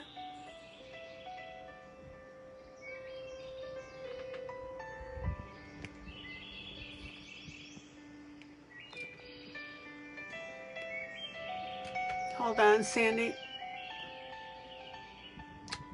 Sandy, check your printer setting. You should be able to, you can do a draft. Usually on your printers you can do draft, you can do normal, and you can do best quality.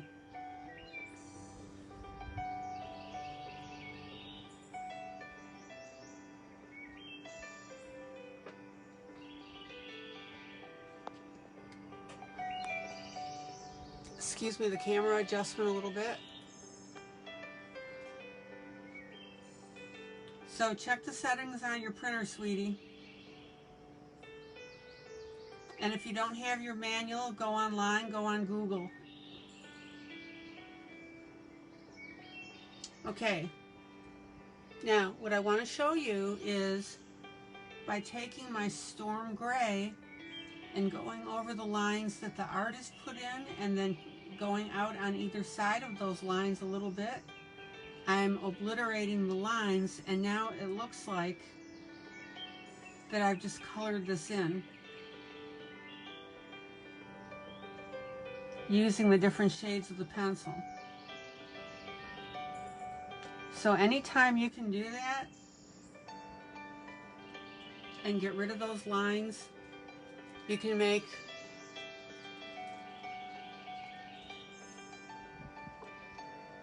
it look like that the lines weren't there at all. Yeah, Sandy, you can change the settings.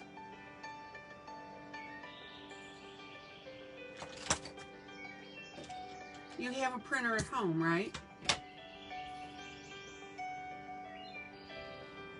Just check your settings.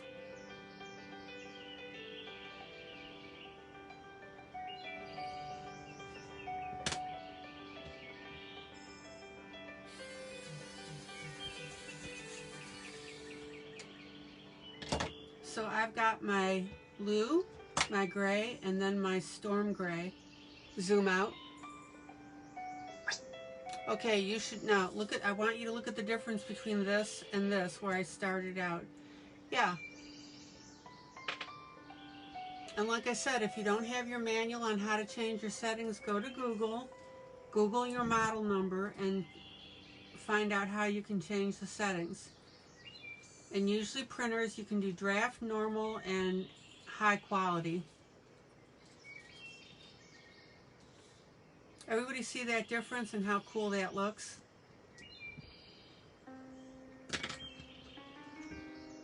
Okay. Zoom in.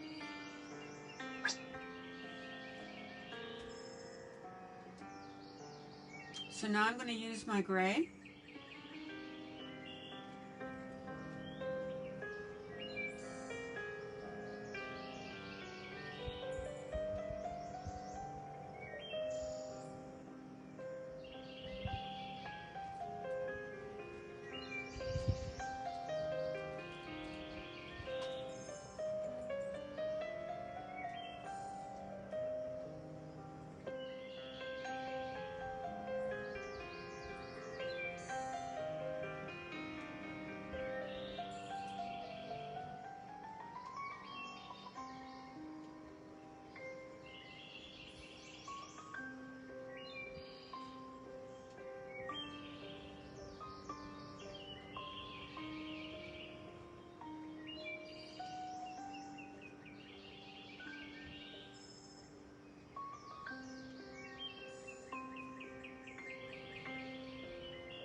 Yeah, and as Wanda mentioned, you want high quality coloring pages. That way you won't get printer lines across your page. Although I've never, for me, Wanda, I've never had that problem on the changes. You just have to experiment and play with it. Everybody see the difference now between these two?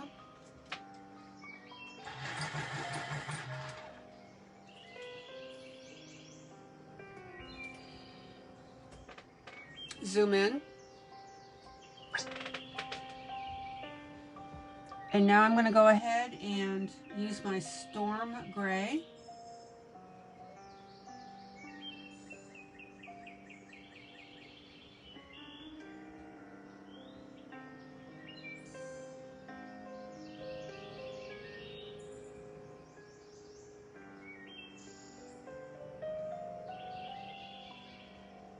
And I'm coloring on either side of my lines now to obliterate those lines.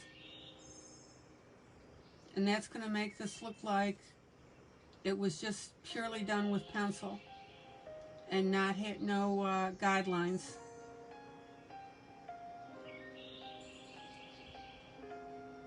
Yeah, test it out. And there's another option that you scan your picture and then you change your settings on that app that you're in and then print it out from there. Lots of options.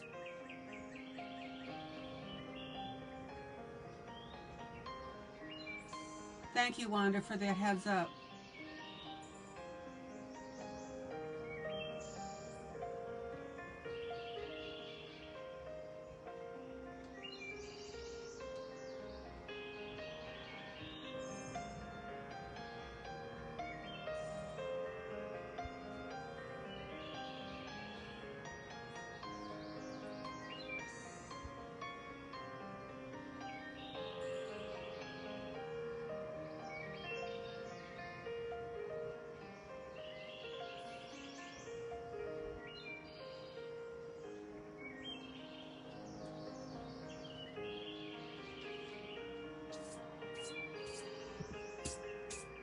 Zoom out.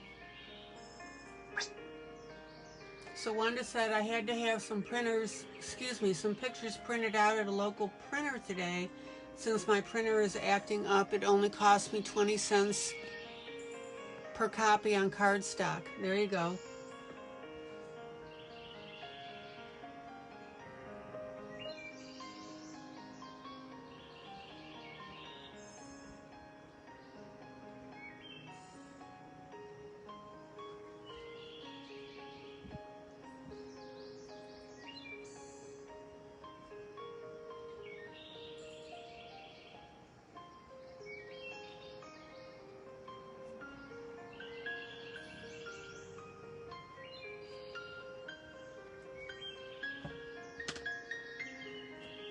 All right, everybody see now how I've obliterated those lines now. Zoom out. And how that's going to make this piece look. All right, I need to look at something real quick. Give me a second.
Alrighty, hold on here.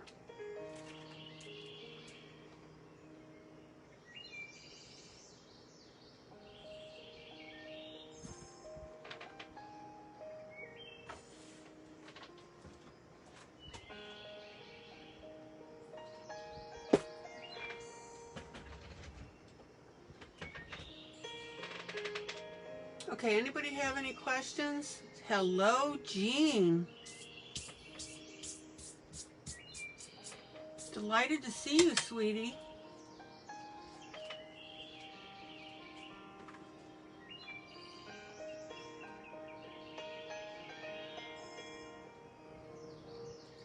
Jean, are you home? I hope.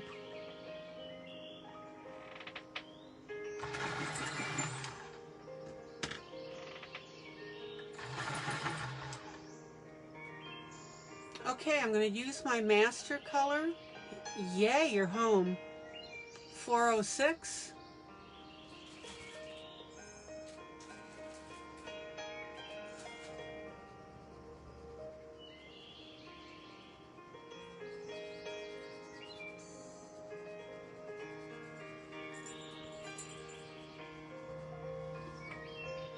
And I'm going to put a very light base color of my gray on the clouds. Why?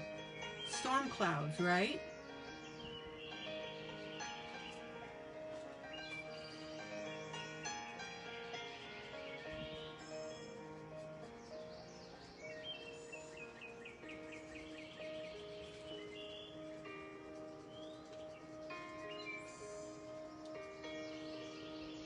So Jean, so they cleared you for coming home?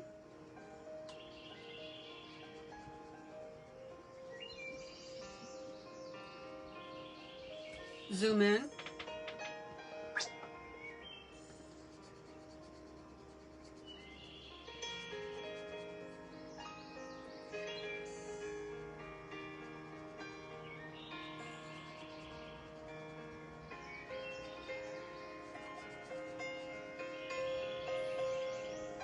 Oh, you were home last Friday. Oh, okay.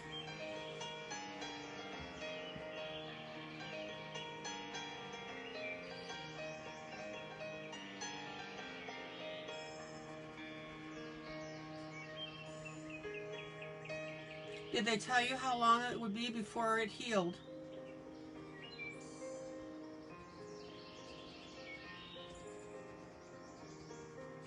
I was under the impression that you had to go back into the hospital.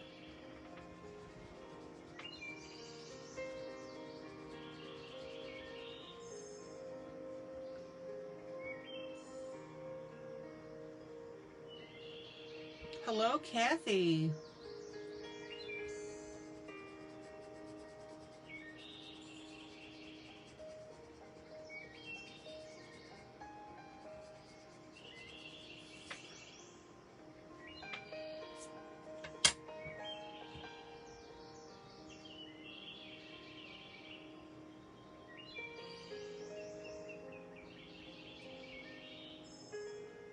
Oh yeah, I'm sure you'll have that hole for a while.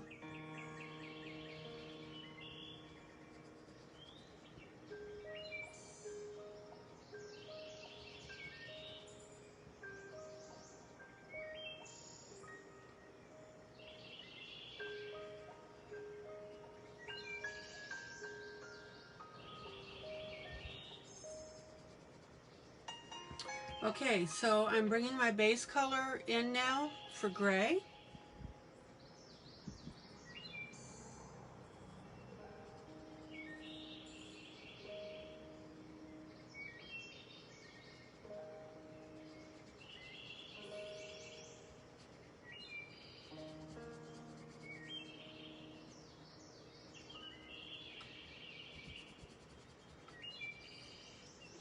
Oops, got something underneath there. Hold on. There we go. Clean that out.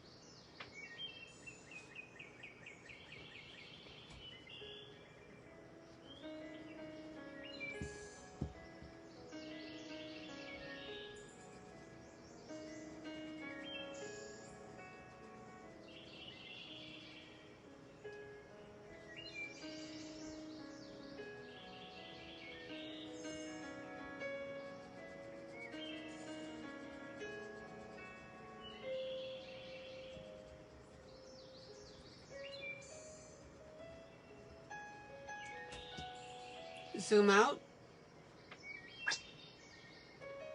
So Jean, are you in any pain, or are you pretty much okay from that standpoint? Okay, everybody see now how we've got the gray, a light gray at the moment, but you know I'm going to change that.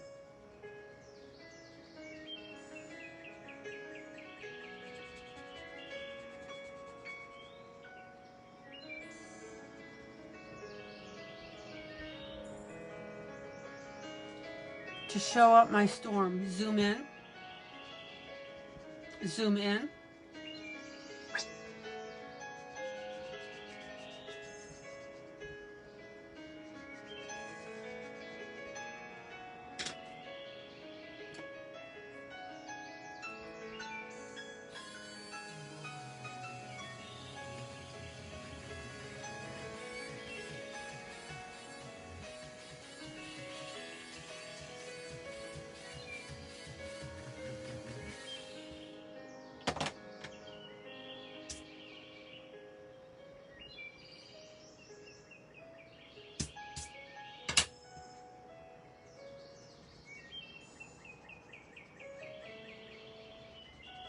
All right, now,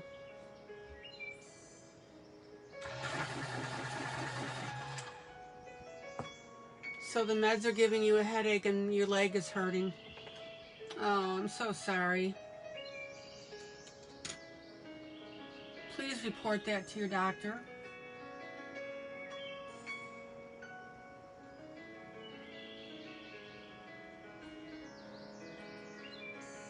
All right, now, zoom in, zoom in. You guys remember that I took a white Arteza pen and I colored over the sea foam.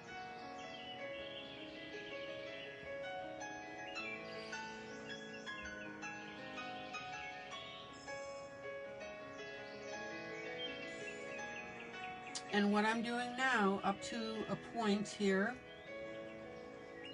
is I'm coloring with my gray up to the point that we see that sea foam.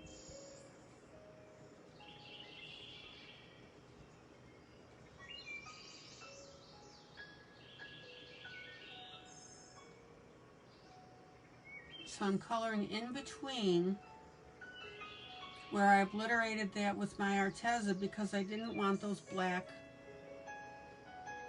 lines.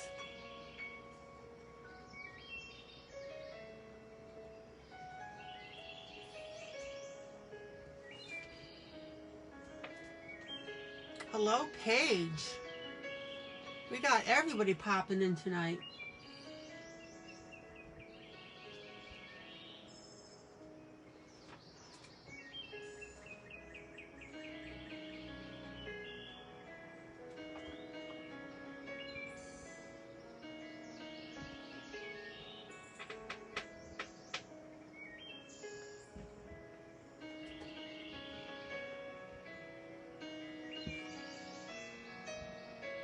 Good to see you, sweetie.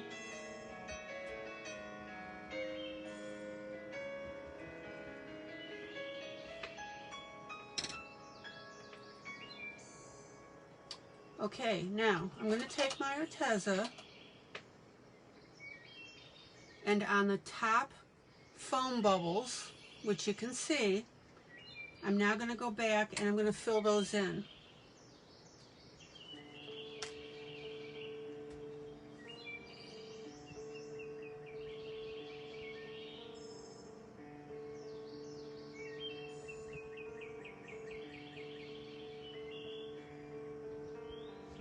And what I want you to see is that I'm tapping in the color. In other words, I'm just tapping out those darker lines, because if I move my pen as though I were outlining it, it's going to potentially pull up the previous ink that I put there. So I want you to be aware of that.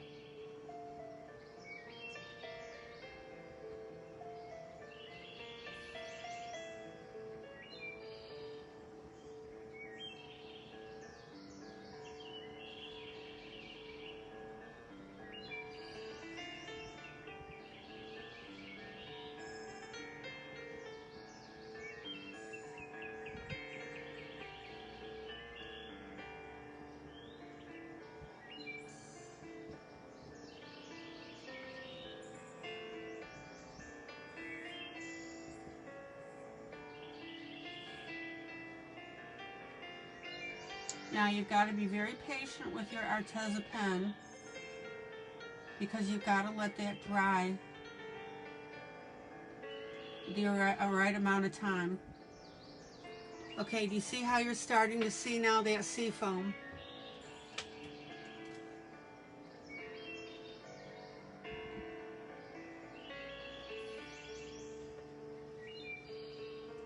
So I've got my top sea foam tapped in where my gray is. Now I'm going to come back in with darker gray, but I wanted to get that sea foam identified.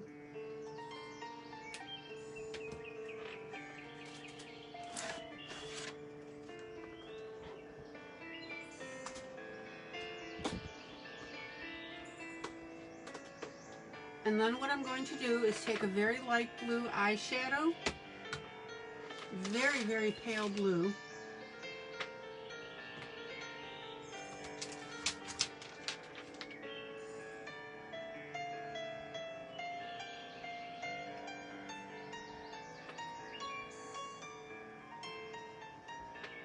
and let me grab a foam tip applicator.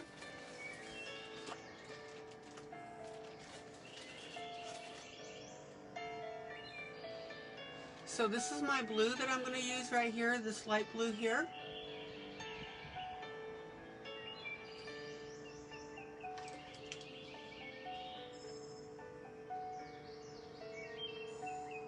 And now I'm going to tap in that eyeshadow. And what's going to happen here, I hope you can see this on camera,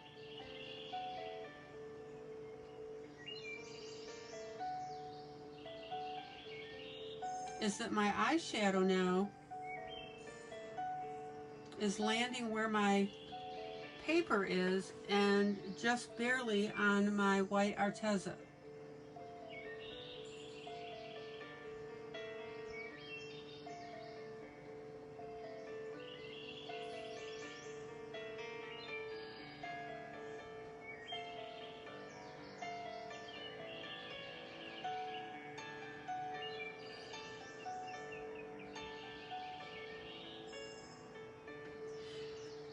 Now, if you want to, and this is a matter of personal choice, totally up to you. Let's see if this is dry enough that I can go ahead and, yeah, get some of that blue on there.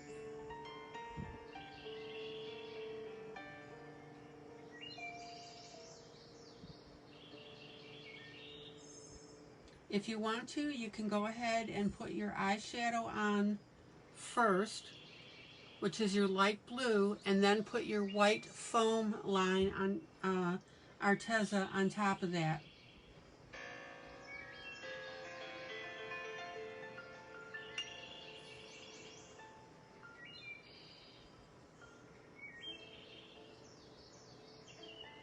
So one of two ways, either white out your areas and then put your blue on, or put your blue on and then put your white Arteza on top of that.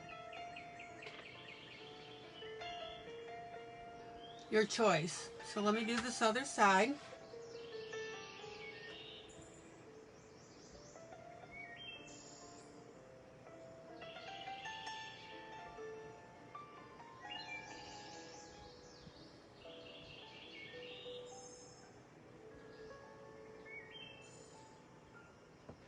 And what I want you to notice is that the white Arteza is showing up clearly, which is giving us that foam look, which is what I wanted.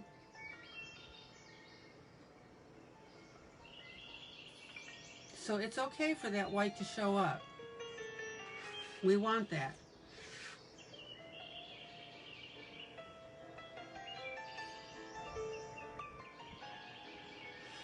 Oops, excuse me.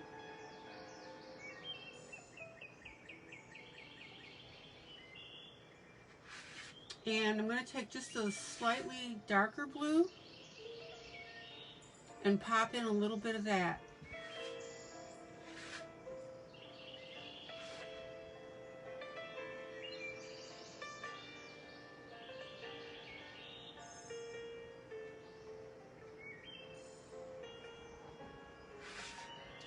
And let me go ahead and put that darker blue on this side as well.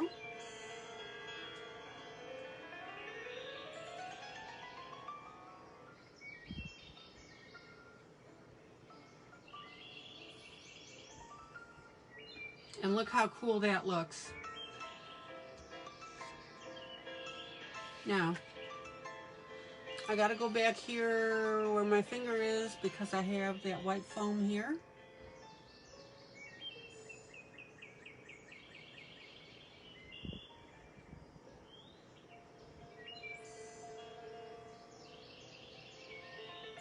And you can see how cool that looks where that water meets the pencil coloring that I did.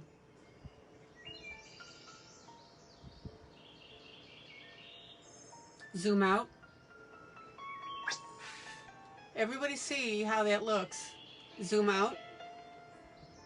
Zoom out.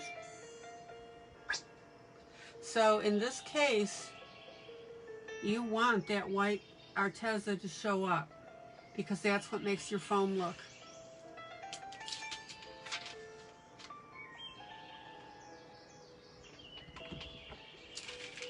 Questions or comments?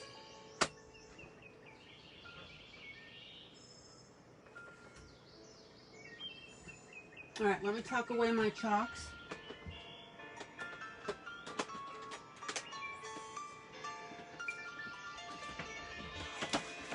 And brush this little puppy off.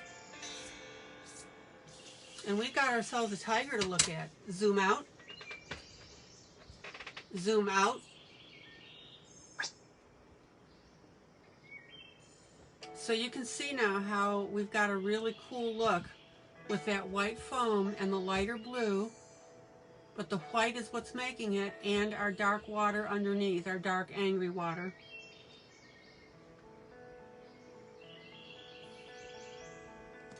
And let me pull out just a little bit so you can see. Alrighty. It is coming together.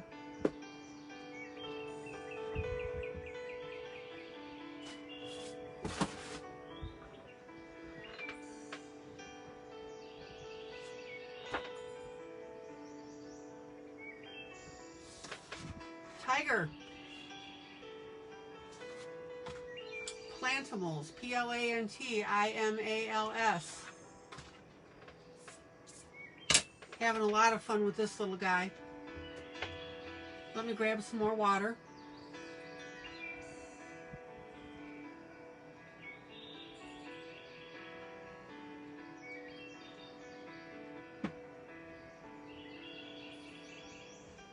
So we've got his legs disappearing in the water and having that look pretty murky. We've got this swirled up. I don't have that completely blended yet.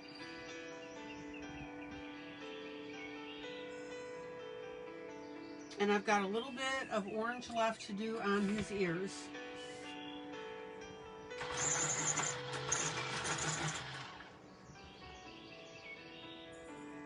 So I'm using my Brett Funner 052. And I'm going to go ahead now and we'll blend up his ears.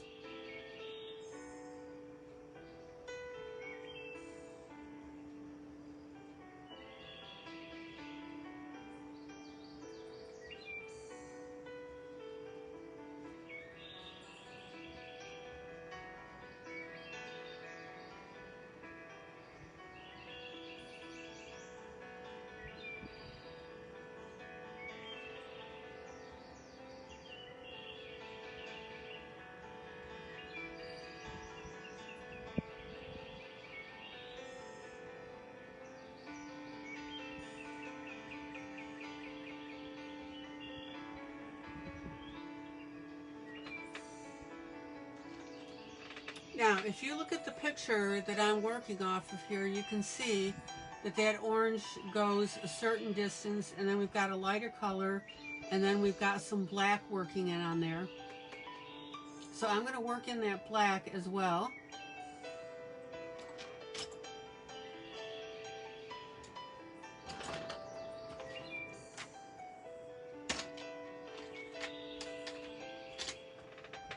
So I've got my, let's see here, my ivory color that I was using earlier. This is color 103 by Faber-Castell.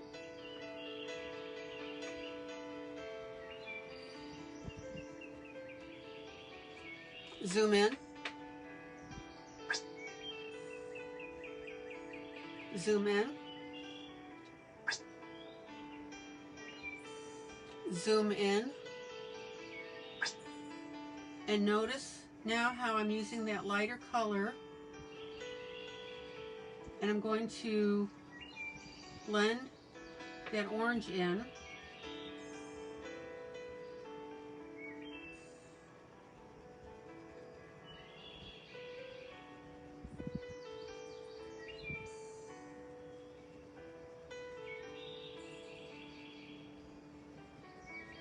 And look how soft and beautiful that looks.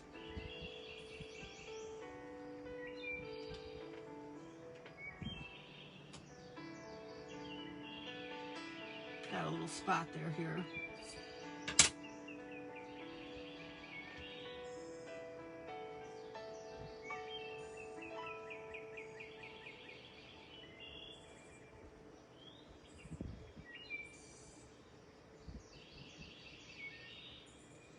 And I'm going to go ahead and work that on the other side. We'll get that done. Da-da-da.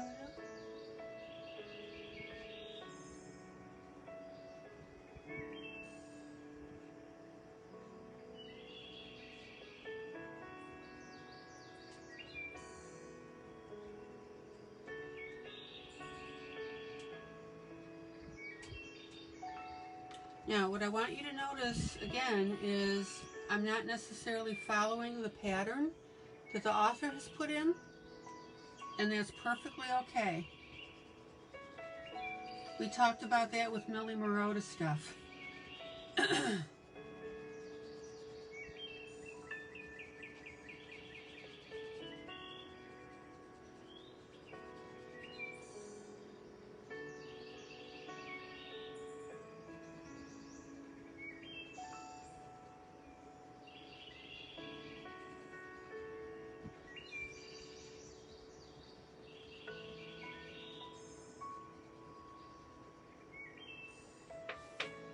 Oh, how pretty.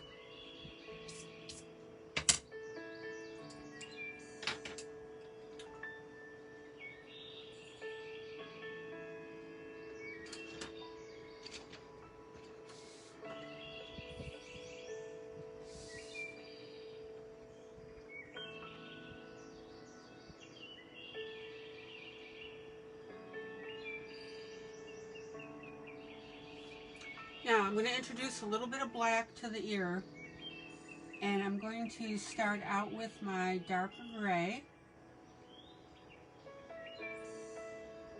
And that pencil is called Cloudburst by Brett Funner, color K3.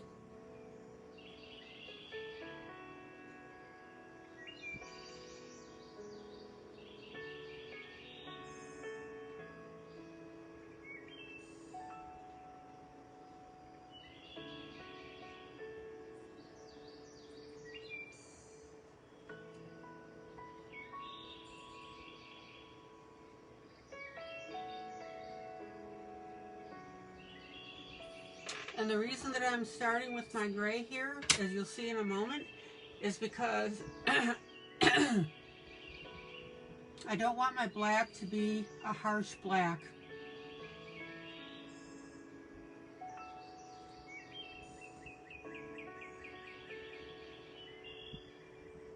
We've talked about this before as well.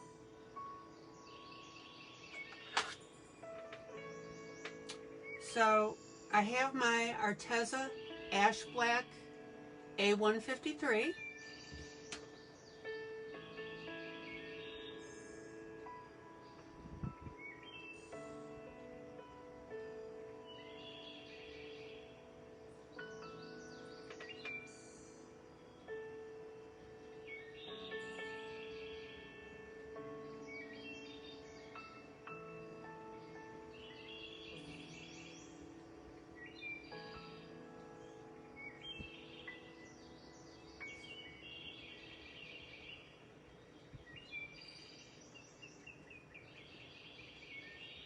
And the gray is tamping down my black.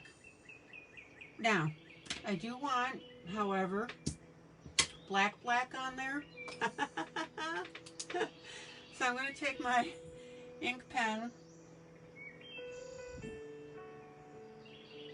and I'm going to pull my ink down here on the outside of the ear, just like I did with the top. Zoom in.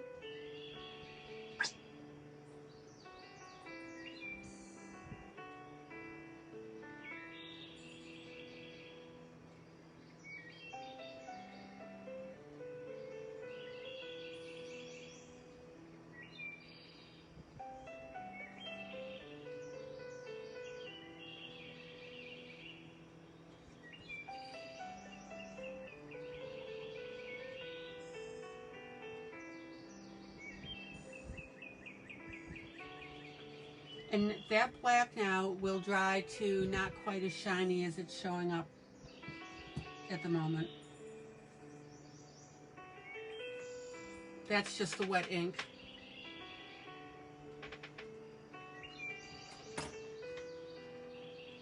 All right, now I'm going to come back with my orange and I'm going to do the B word. Blend, blend, blend.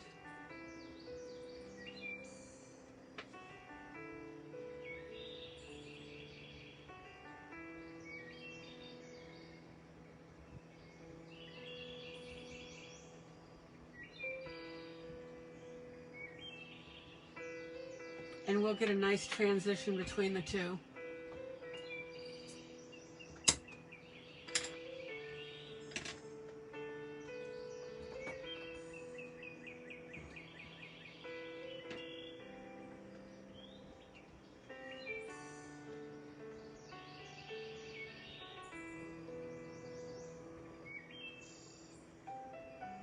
And I'm just going to touch up a little bit. See, these are just little tweaks now. All right. Other ear.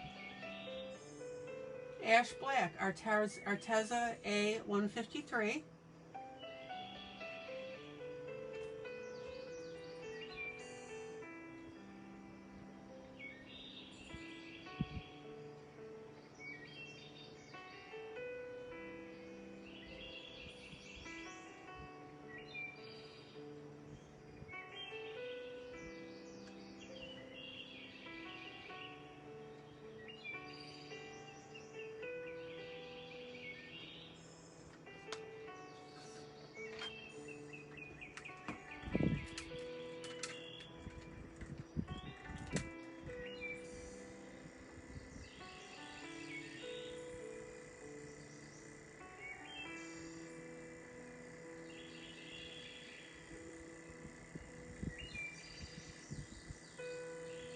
And as I get into my orange, I'm going ahead and I am lightening up my hand. We've talked about this before as well. Now I'm not blended yet. It's looking a little rough.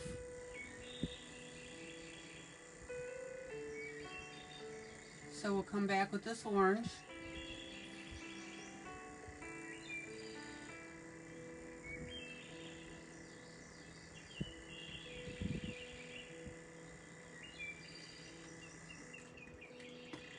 And again, the nice thing about doing animals and plants and flowers is that there is no set rule.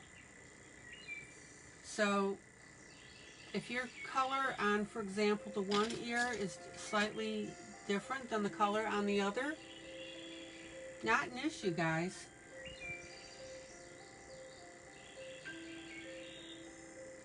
And in fact, you want to be really careful about having everything exact like that.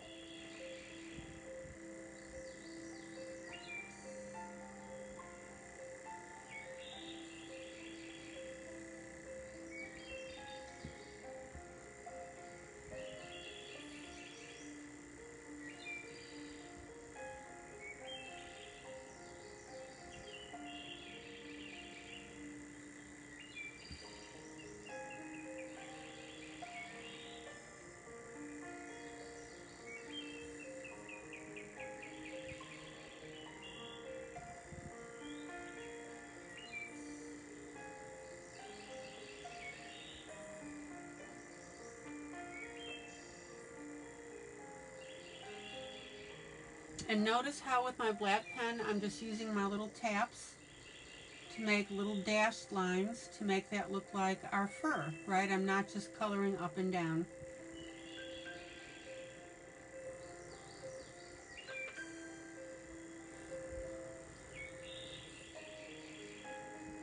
Same on this other ear here. I want to go in and tap in so this looks more like the fur.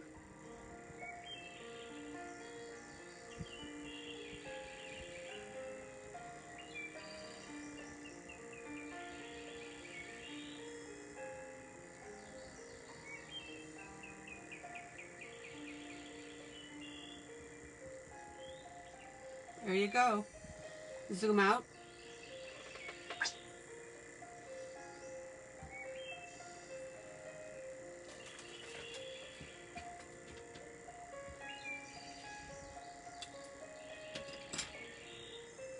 And then with my area right here,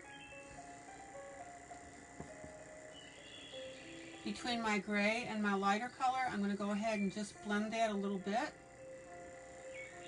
And that'll pull my gray down.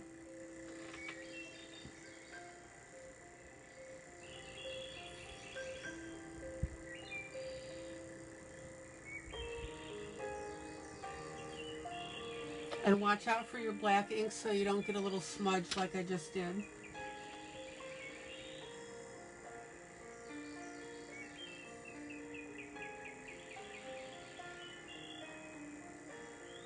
There we go.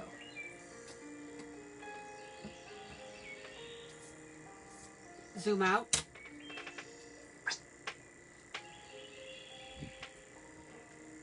So now we've got the whole definition of this head against our water.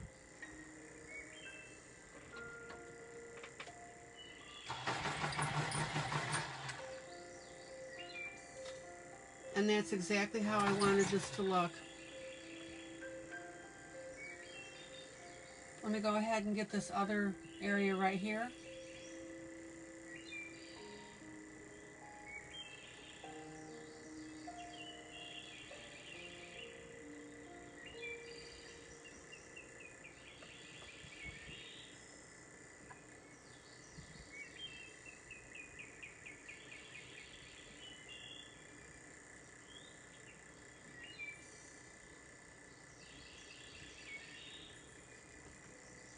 Excellent. Isn't that beautiful?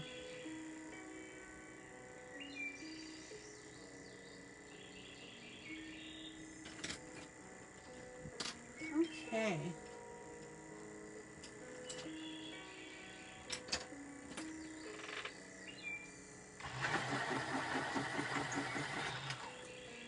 in our area, hi Kathy, did I miss ya?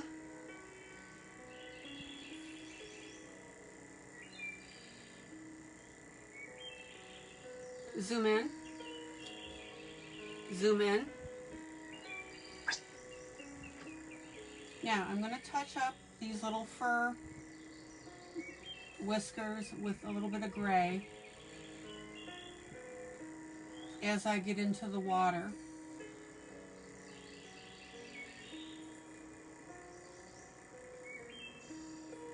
Now on our picture they're mostly white, and that's fine. Excellent, Jean. So glad you're still here. Just sit back and relax, please.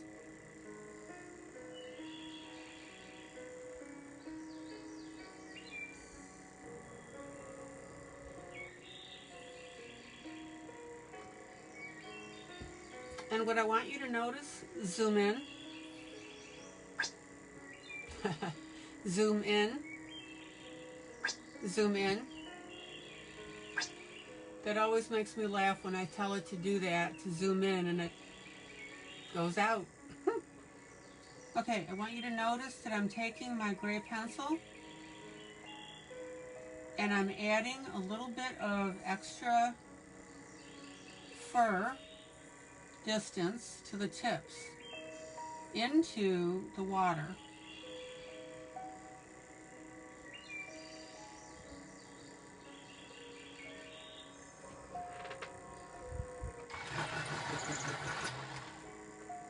Details, details, details.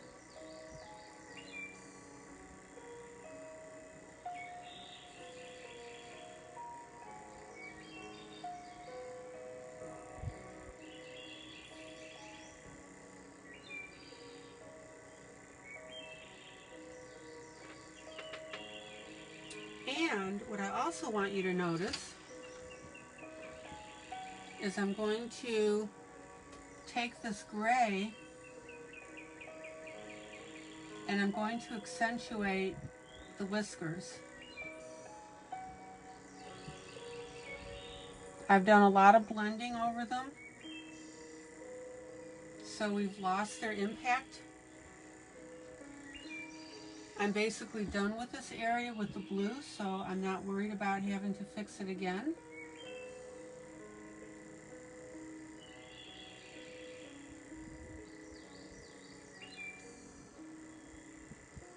And what I want you to see is how beautiful now this is looking with that gray picked up.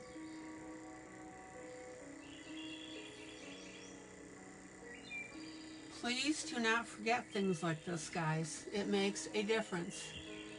Oh, I said hi early. Okay, Kathy. Well, I get to say hi to you twice.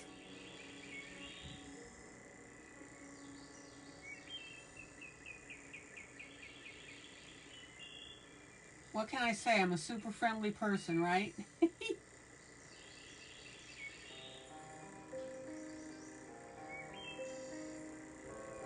Now, I want you to notice how I'm also lengthening some of the whiskers.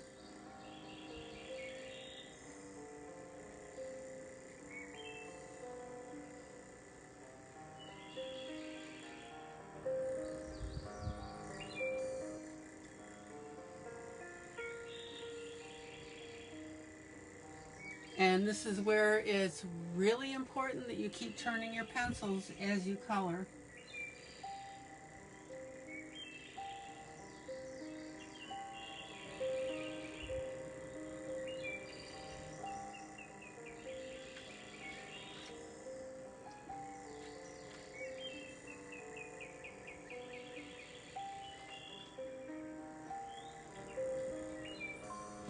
Zoom out.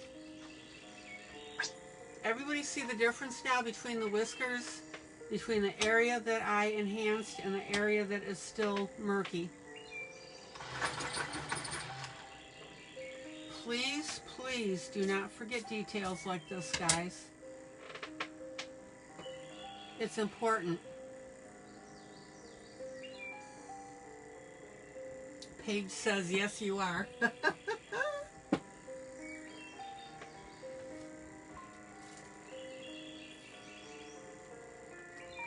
I'm just so friendly. So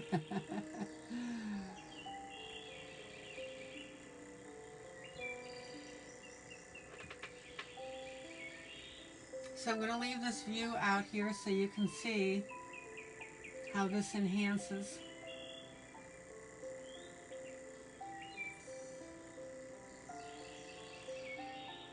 And my question to you is, would you have thought of doing something like this? Or would you have basically left it?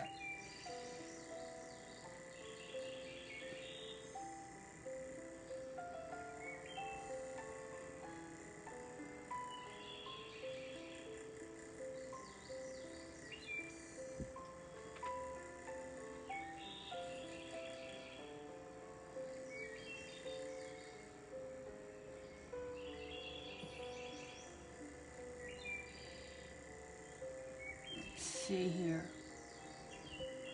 Get that area up into the face.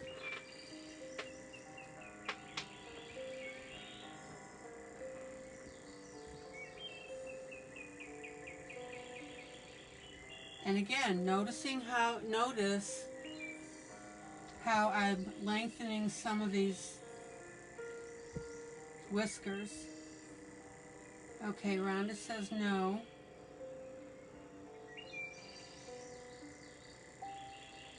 And it's an easy thing to overlook, guys. It really is.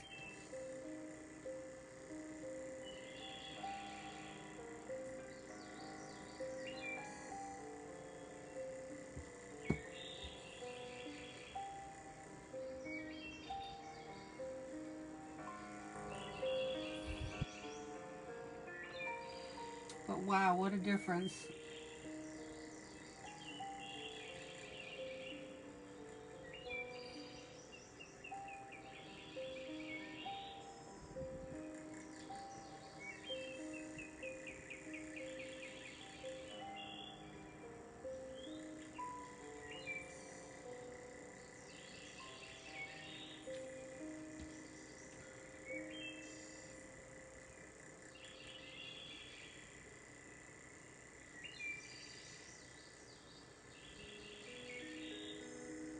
I'm going to cross this one over, so in other words, I'm going to bring it down a little bit. I think that adds interest to this. There we go.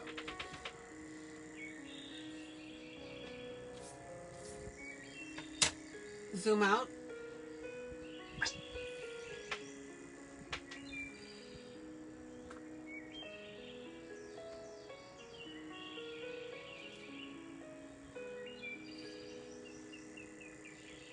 Every little enhancement that I do like that, you can see how it's really, the whole idea is to pop this face.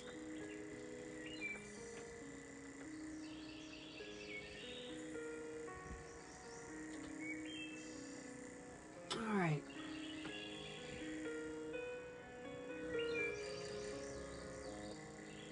And I'm going to bring out the whiskers just a little bit on the bottom here.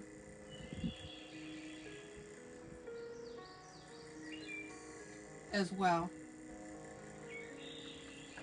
Again, guys, don't be afraid to embellish.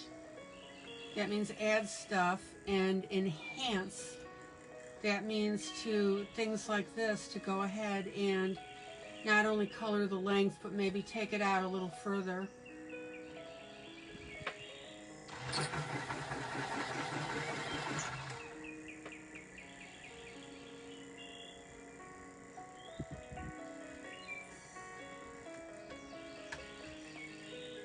So Paige, you said, does anyone else have a hard time picking colors for a flower? I don't know. Does anybody else have problems with that?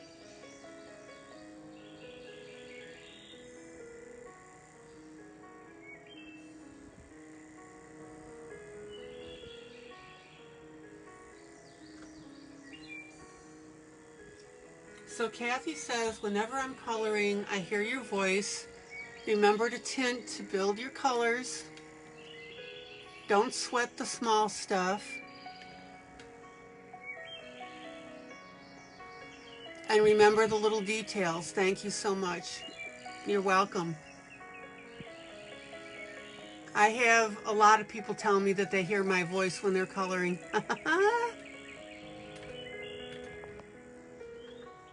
So yes, Paige. As Wanda mentioned, she says, I find that if I Google pictures of the flowers I'm coloring, it helps me a lot on color choices. And if you don't know what the flower is, just Google flowers. Oh man, I'm very happy with how this is coming out. I hope you're enjoying this as much as I am. Ooh. All right.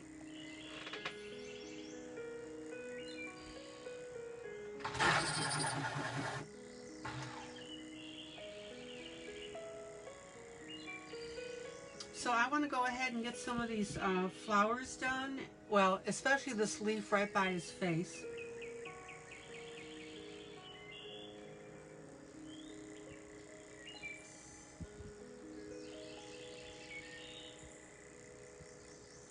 Now, I have no idea what that black line is that just was on there.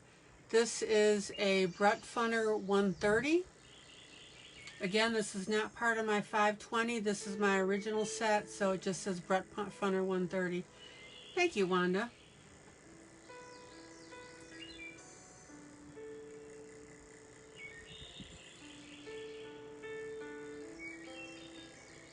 Now, I want you to keep in mind, whenever, as we're coloring this particular piece, what is the goal? All right, the goal is to bring this part of the face forward and make it really stand out and really pop. So in order to do that, we can go one of two ways. I talked about this before, is you can go really soft with your colors behind him, or because this is the only piece that's going to be orange in here, right? Nothing else is going to be orange. Is we can go ahead and make our greenery bold as well. And I know that that might sound a little weird, but by making our greenery bold, keyword greenery, that's really going to pop out our tiger as well.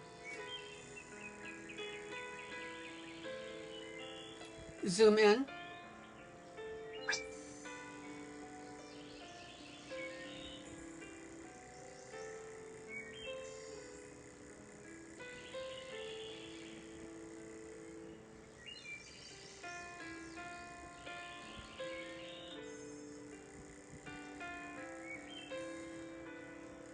Another way to state this is, and again, I'm not done with this tiger at all. Remember, this is my base color on my oranges, right?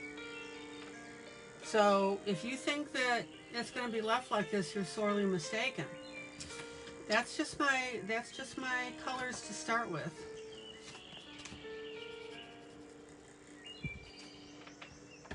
So another way to state this about what I'm doing around my tiger is I'm making my colors around him rich.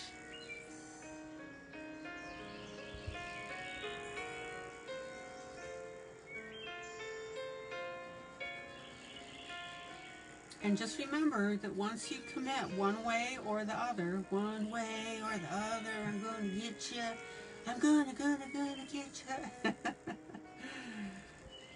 Once you commit to the way that you're going, don't let up.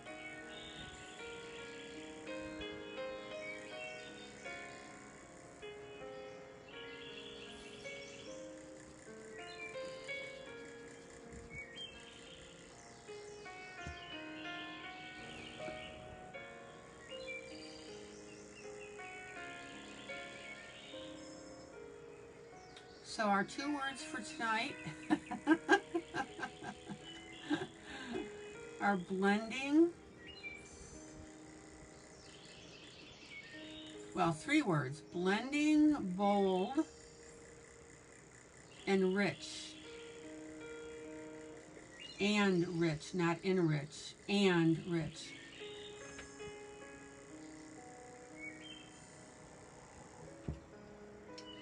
All right, so now I'm going to go back because I've got this dark blotch in the middle of my leaf, and I'm going to come back out with my shading.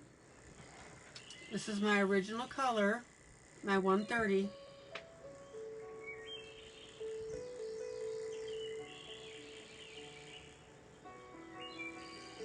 And notice how I've got this streaking going.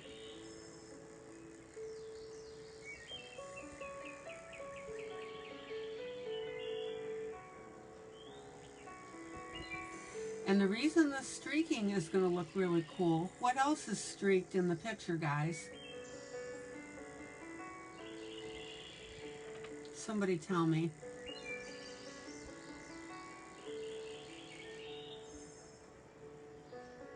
All right, let's get these edges.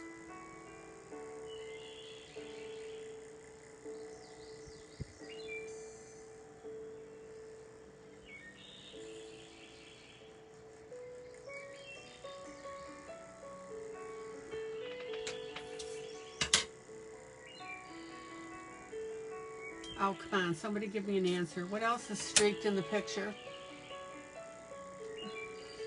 Da, da, da, da.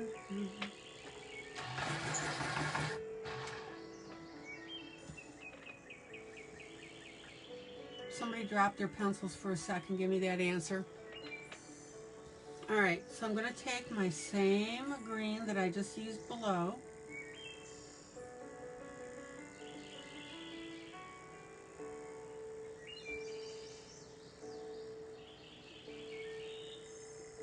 And I'm going to carry it up into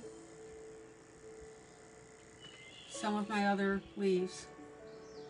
And the reason we do that is for balance.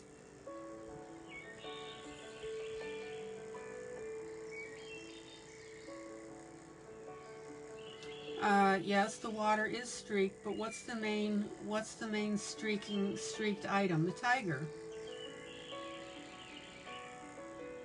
So the minute that I streaked that leaf, that tied into my central piece.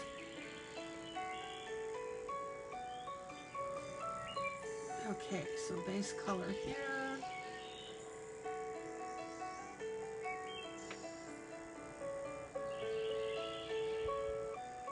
And don't forget that I finished this picture all the way out to the edges.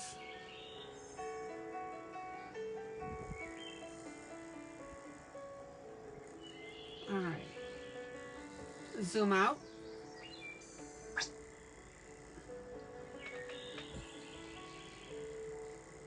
So see, I've got a little bit of striping and streaking going on. And Rhonda, yes, you're right. We've got it in here, but we've also got it on our tiger. If you notice, guys, zoom out. When the artist put together this picture, they incorporated items in here to tie this together.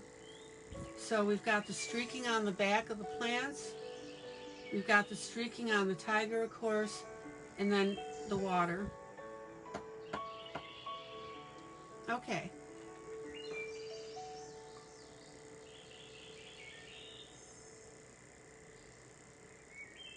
So this is still my Brett Funner 130. Zoom in. Zoom in. Zoom in.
zoom out.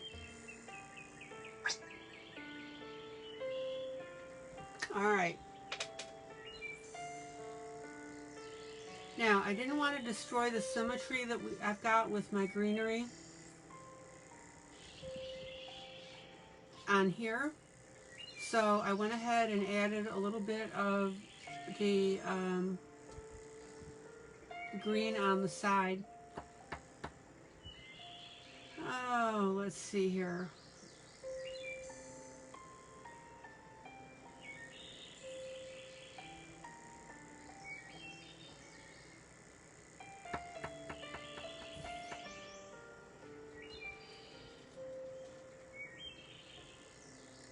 So the question becomes, on this piece here, is are we looking at the whole body of the tiger? So that would be this area here as well, and all of this area. Or is the tiger body bent so that we just see the top of the fur here and the head coming in? And the more that I'm doing this piece, see, now this is subject to interpretation.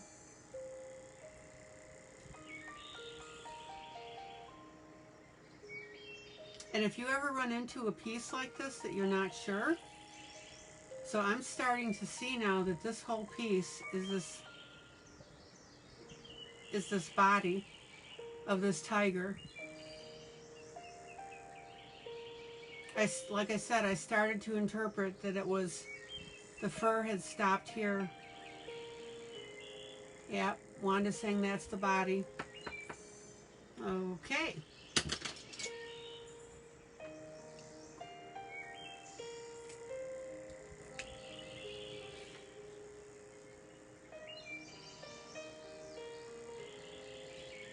So watch this. Gonna get out my trusty black pen.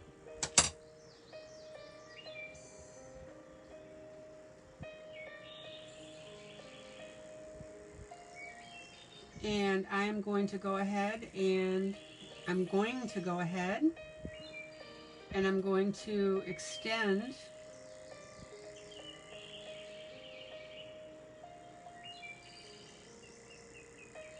my tiger lines. Now, this brings up a really good point. If you're coloring along and you suddenly realize that you misinterpreted something on your page, don't have a heart attack.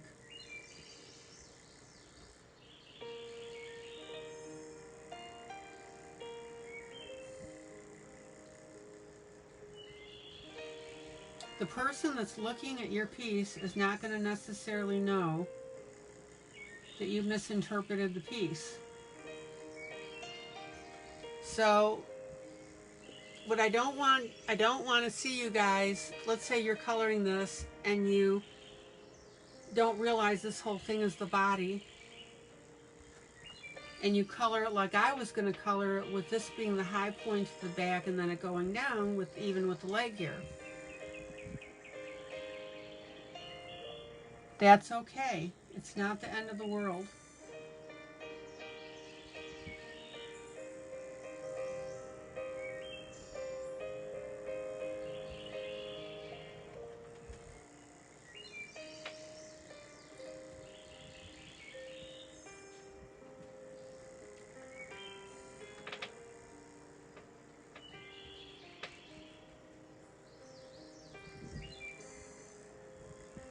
And you can see now, with a few extra squiggles on here, I have settled the issue.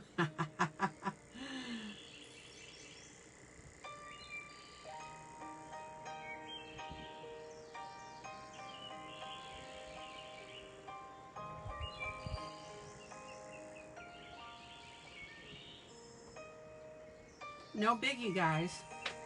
And I will tell you over and over, I respect you more in your coloring when you can take a major mistake and not only fix it, but for gosh sake, guys, when you post, you don't have to say, oh my gosh, I screwed up such and such. I mean, if you're going to post and you make an error, just say, I made an error in interpreting what part of the tiger was, and so I colored it this way to fix it. That's what helps people. Do not throw it away. All right.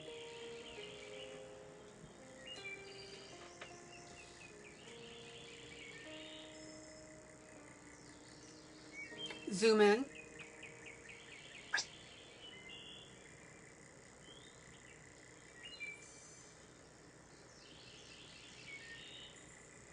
So notice now that I'm going ahead and highlighting the areas here, some of these, like I did before.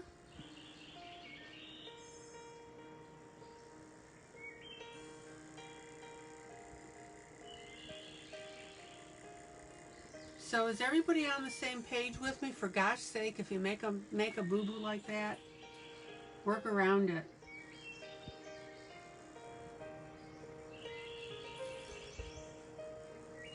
But when you post, use it as a teach piece. Zoom out. Okay, so now we've got our tiger standing basically in the... Oh, okay. Here we go. Look at this.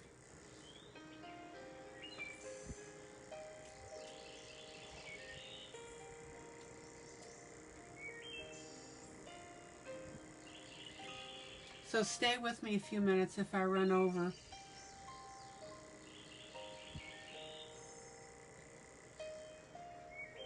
This just made major sense.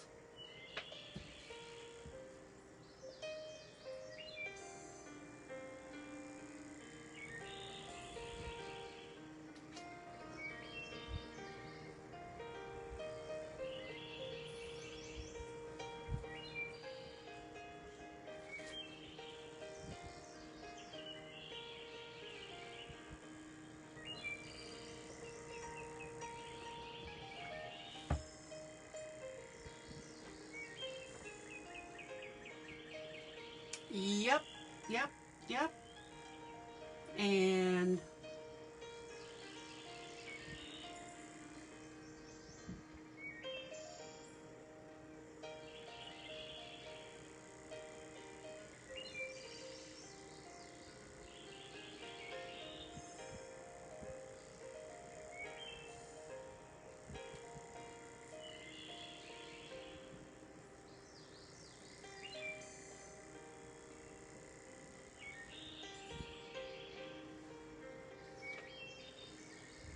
And that just answered a lot of questions.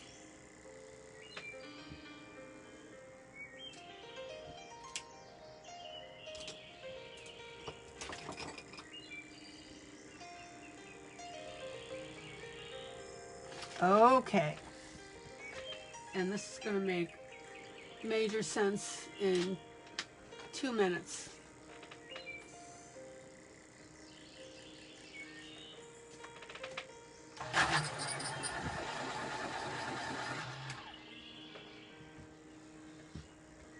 So this area here, and I'm coloring the light blue.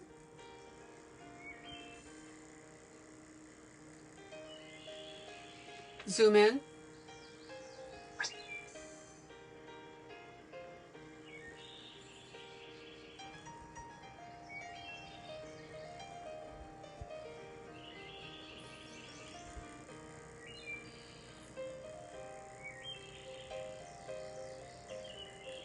And that, ladies and gentlemen, is making the case for tinting. Because when you can't see something,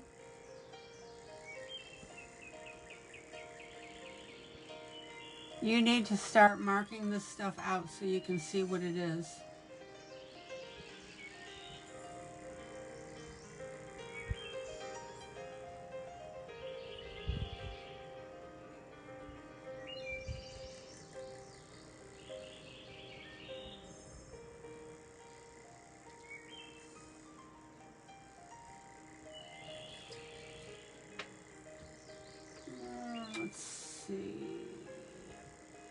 Nope, that's his body right there.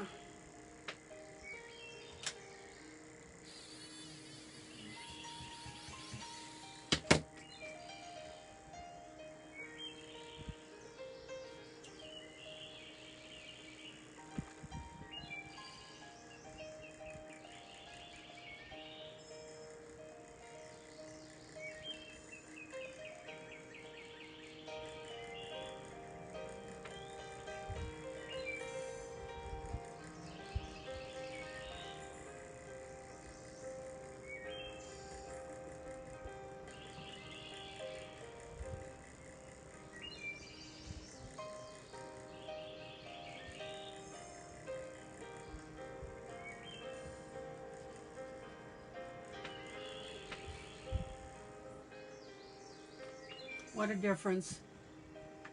Okay. Where by his ear? Right here? No, that's his body.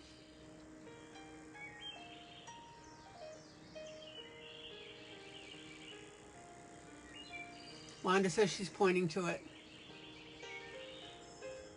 Okay, this whole outside right here is the body.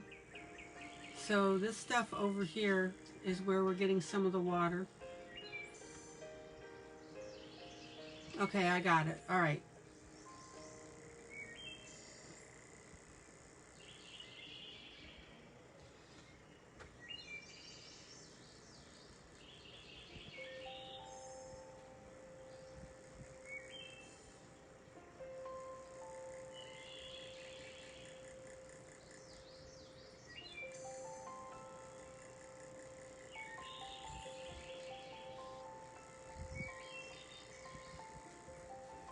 Okay. Whoa, what a difference. Zoom out. Good night, Jean. I'm about to sign off. Zoom out. Jean, rest up and get better. Please keep us informed as to what's going on. Okay, guys. Look at the difference.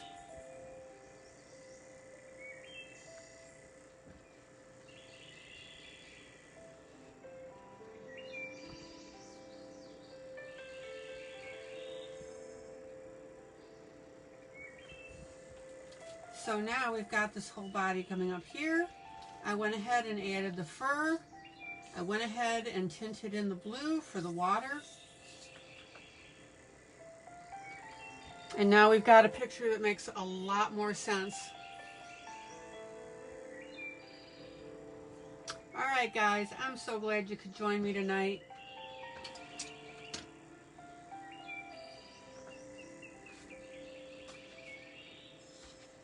I hope you guys had fun. We got quite a bit done. 3 projects. That one.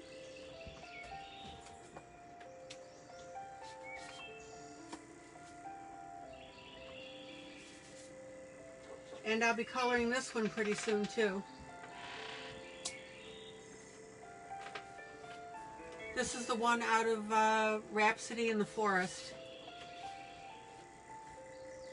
I thought you guys would enjoy it because this has very, very, very bold colors on it.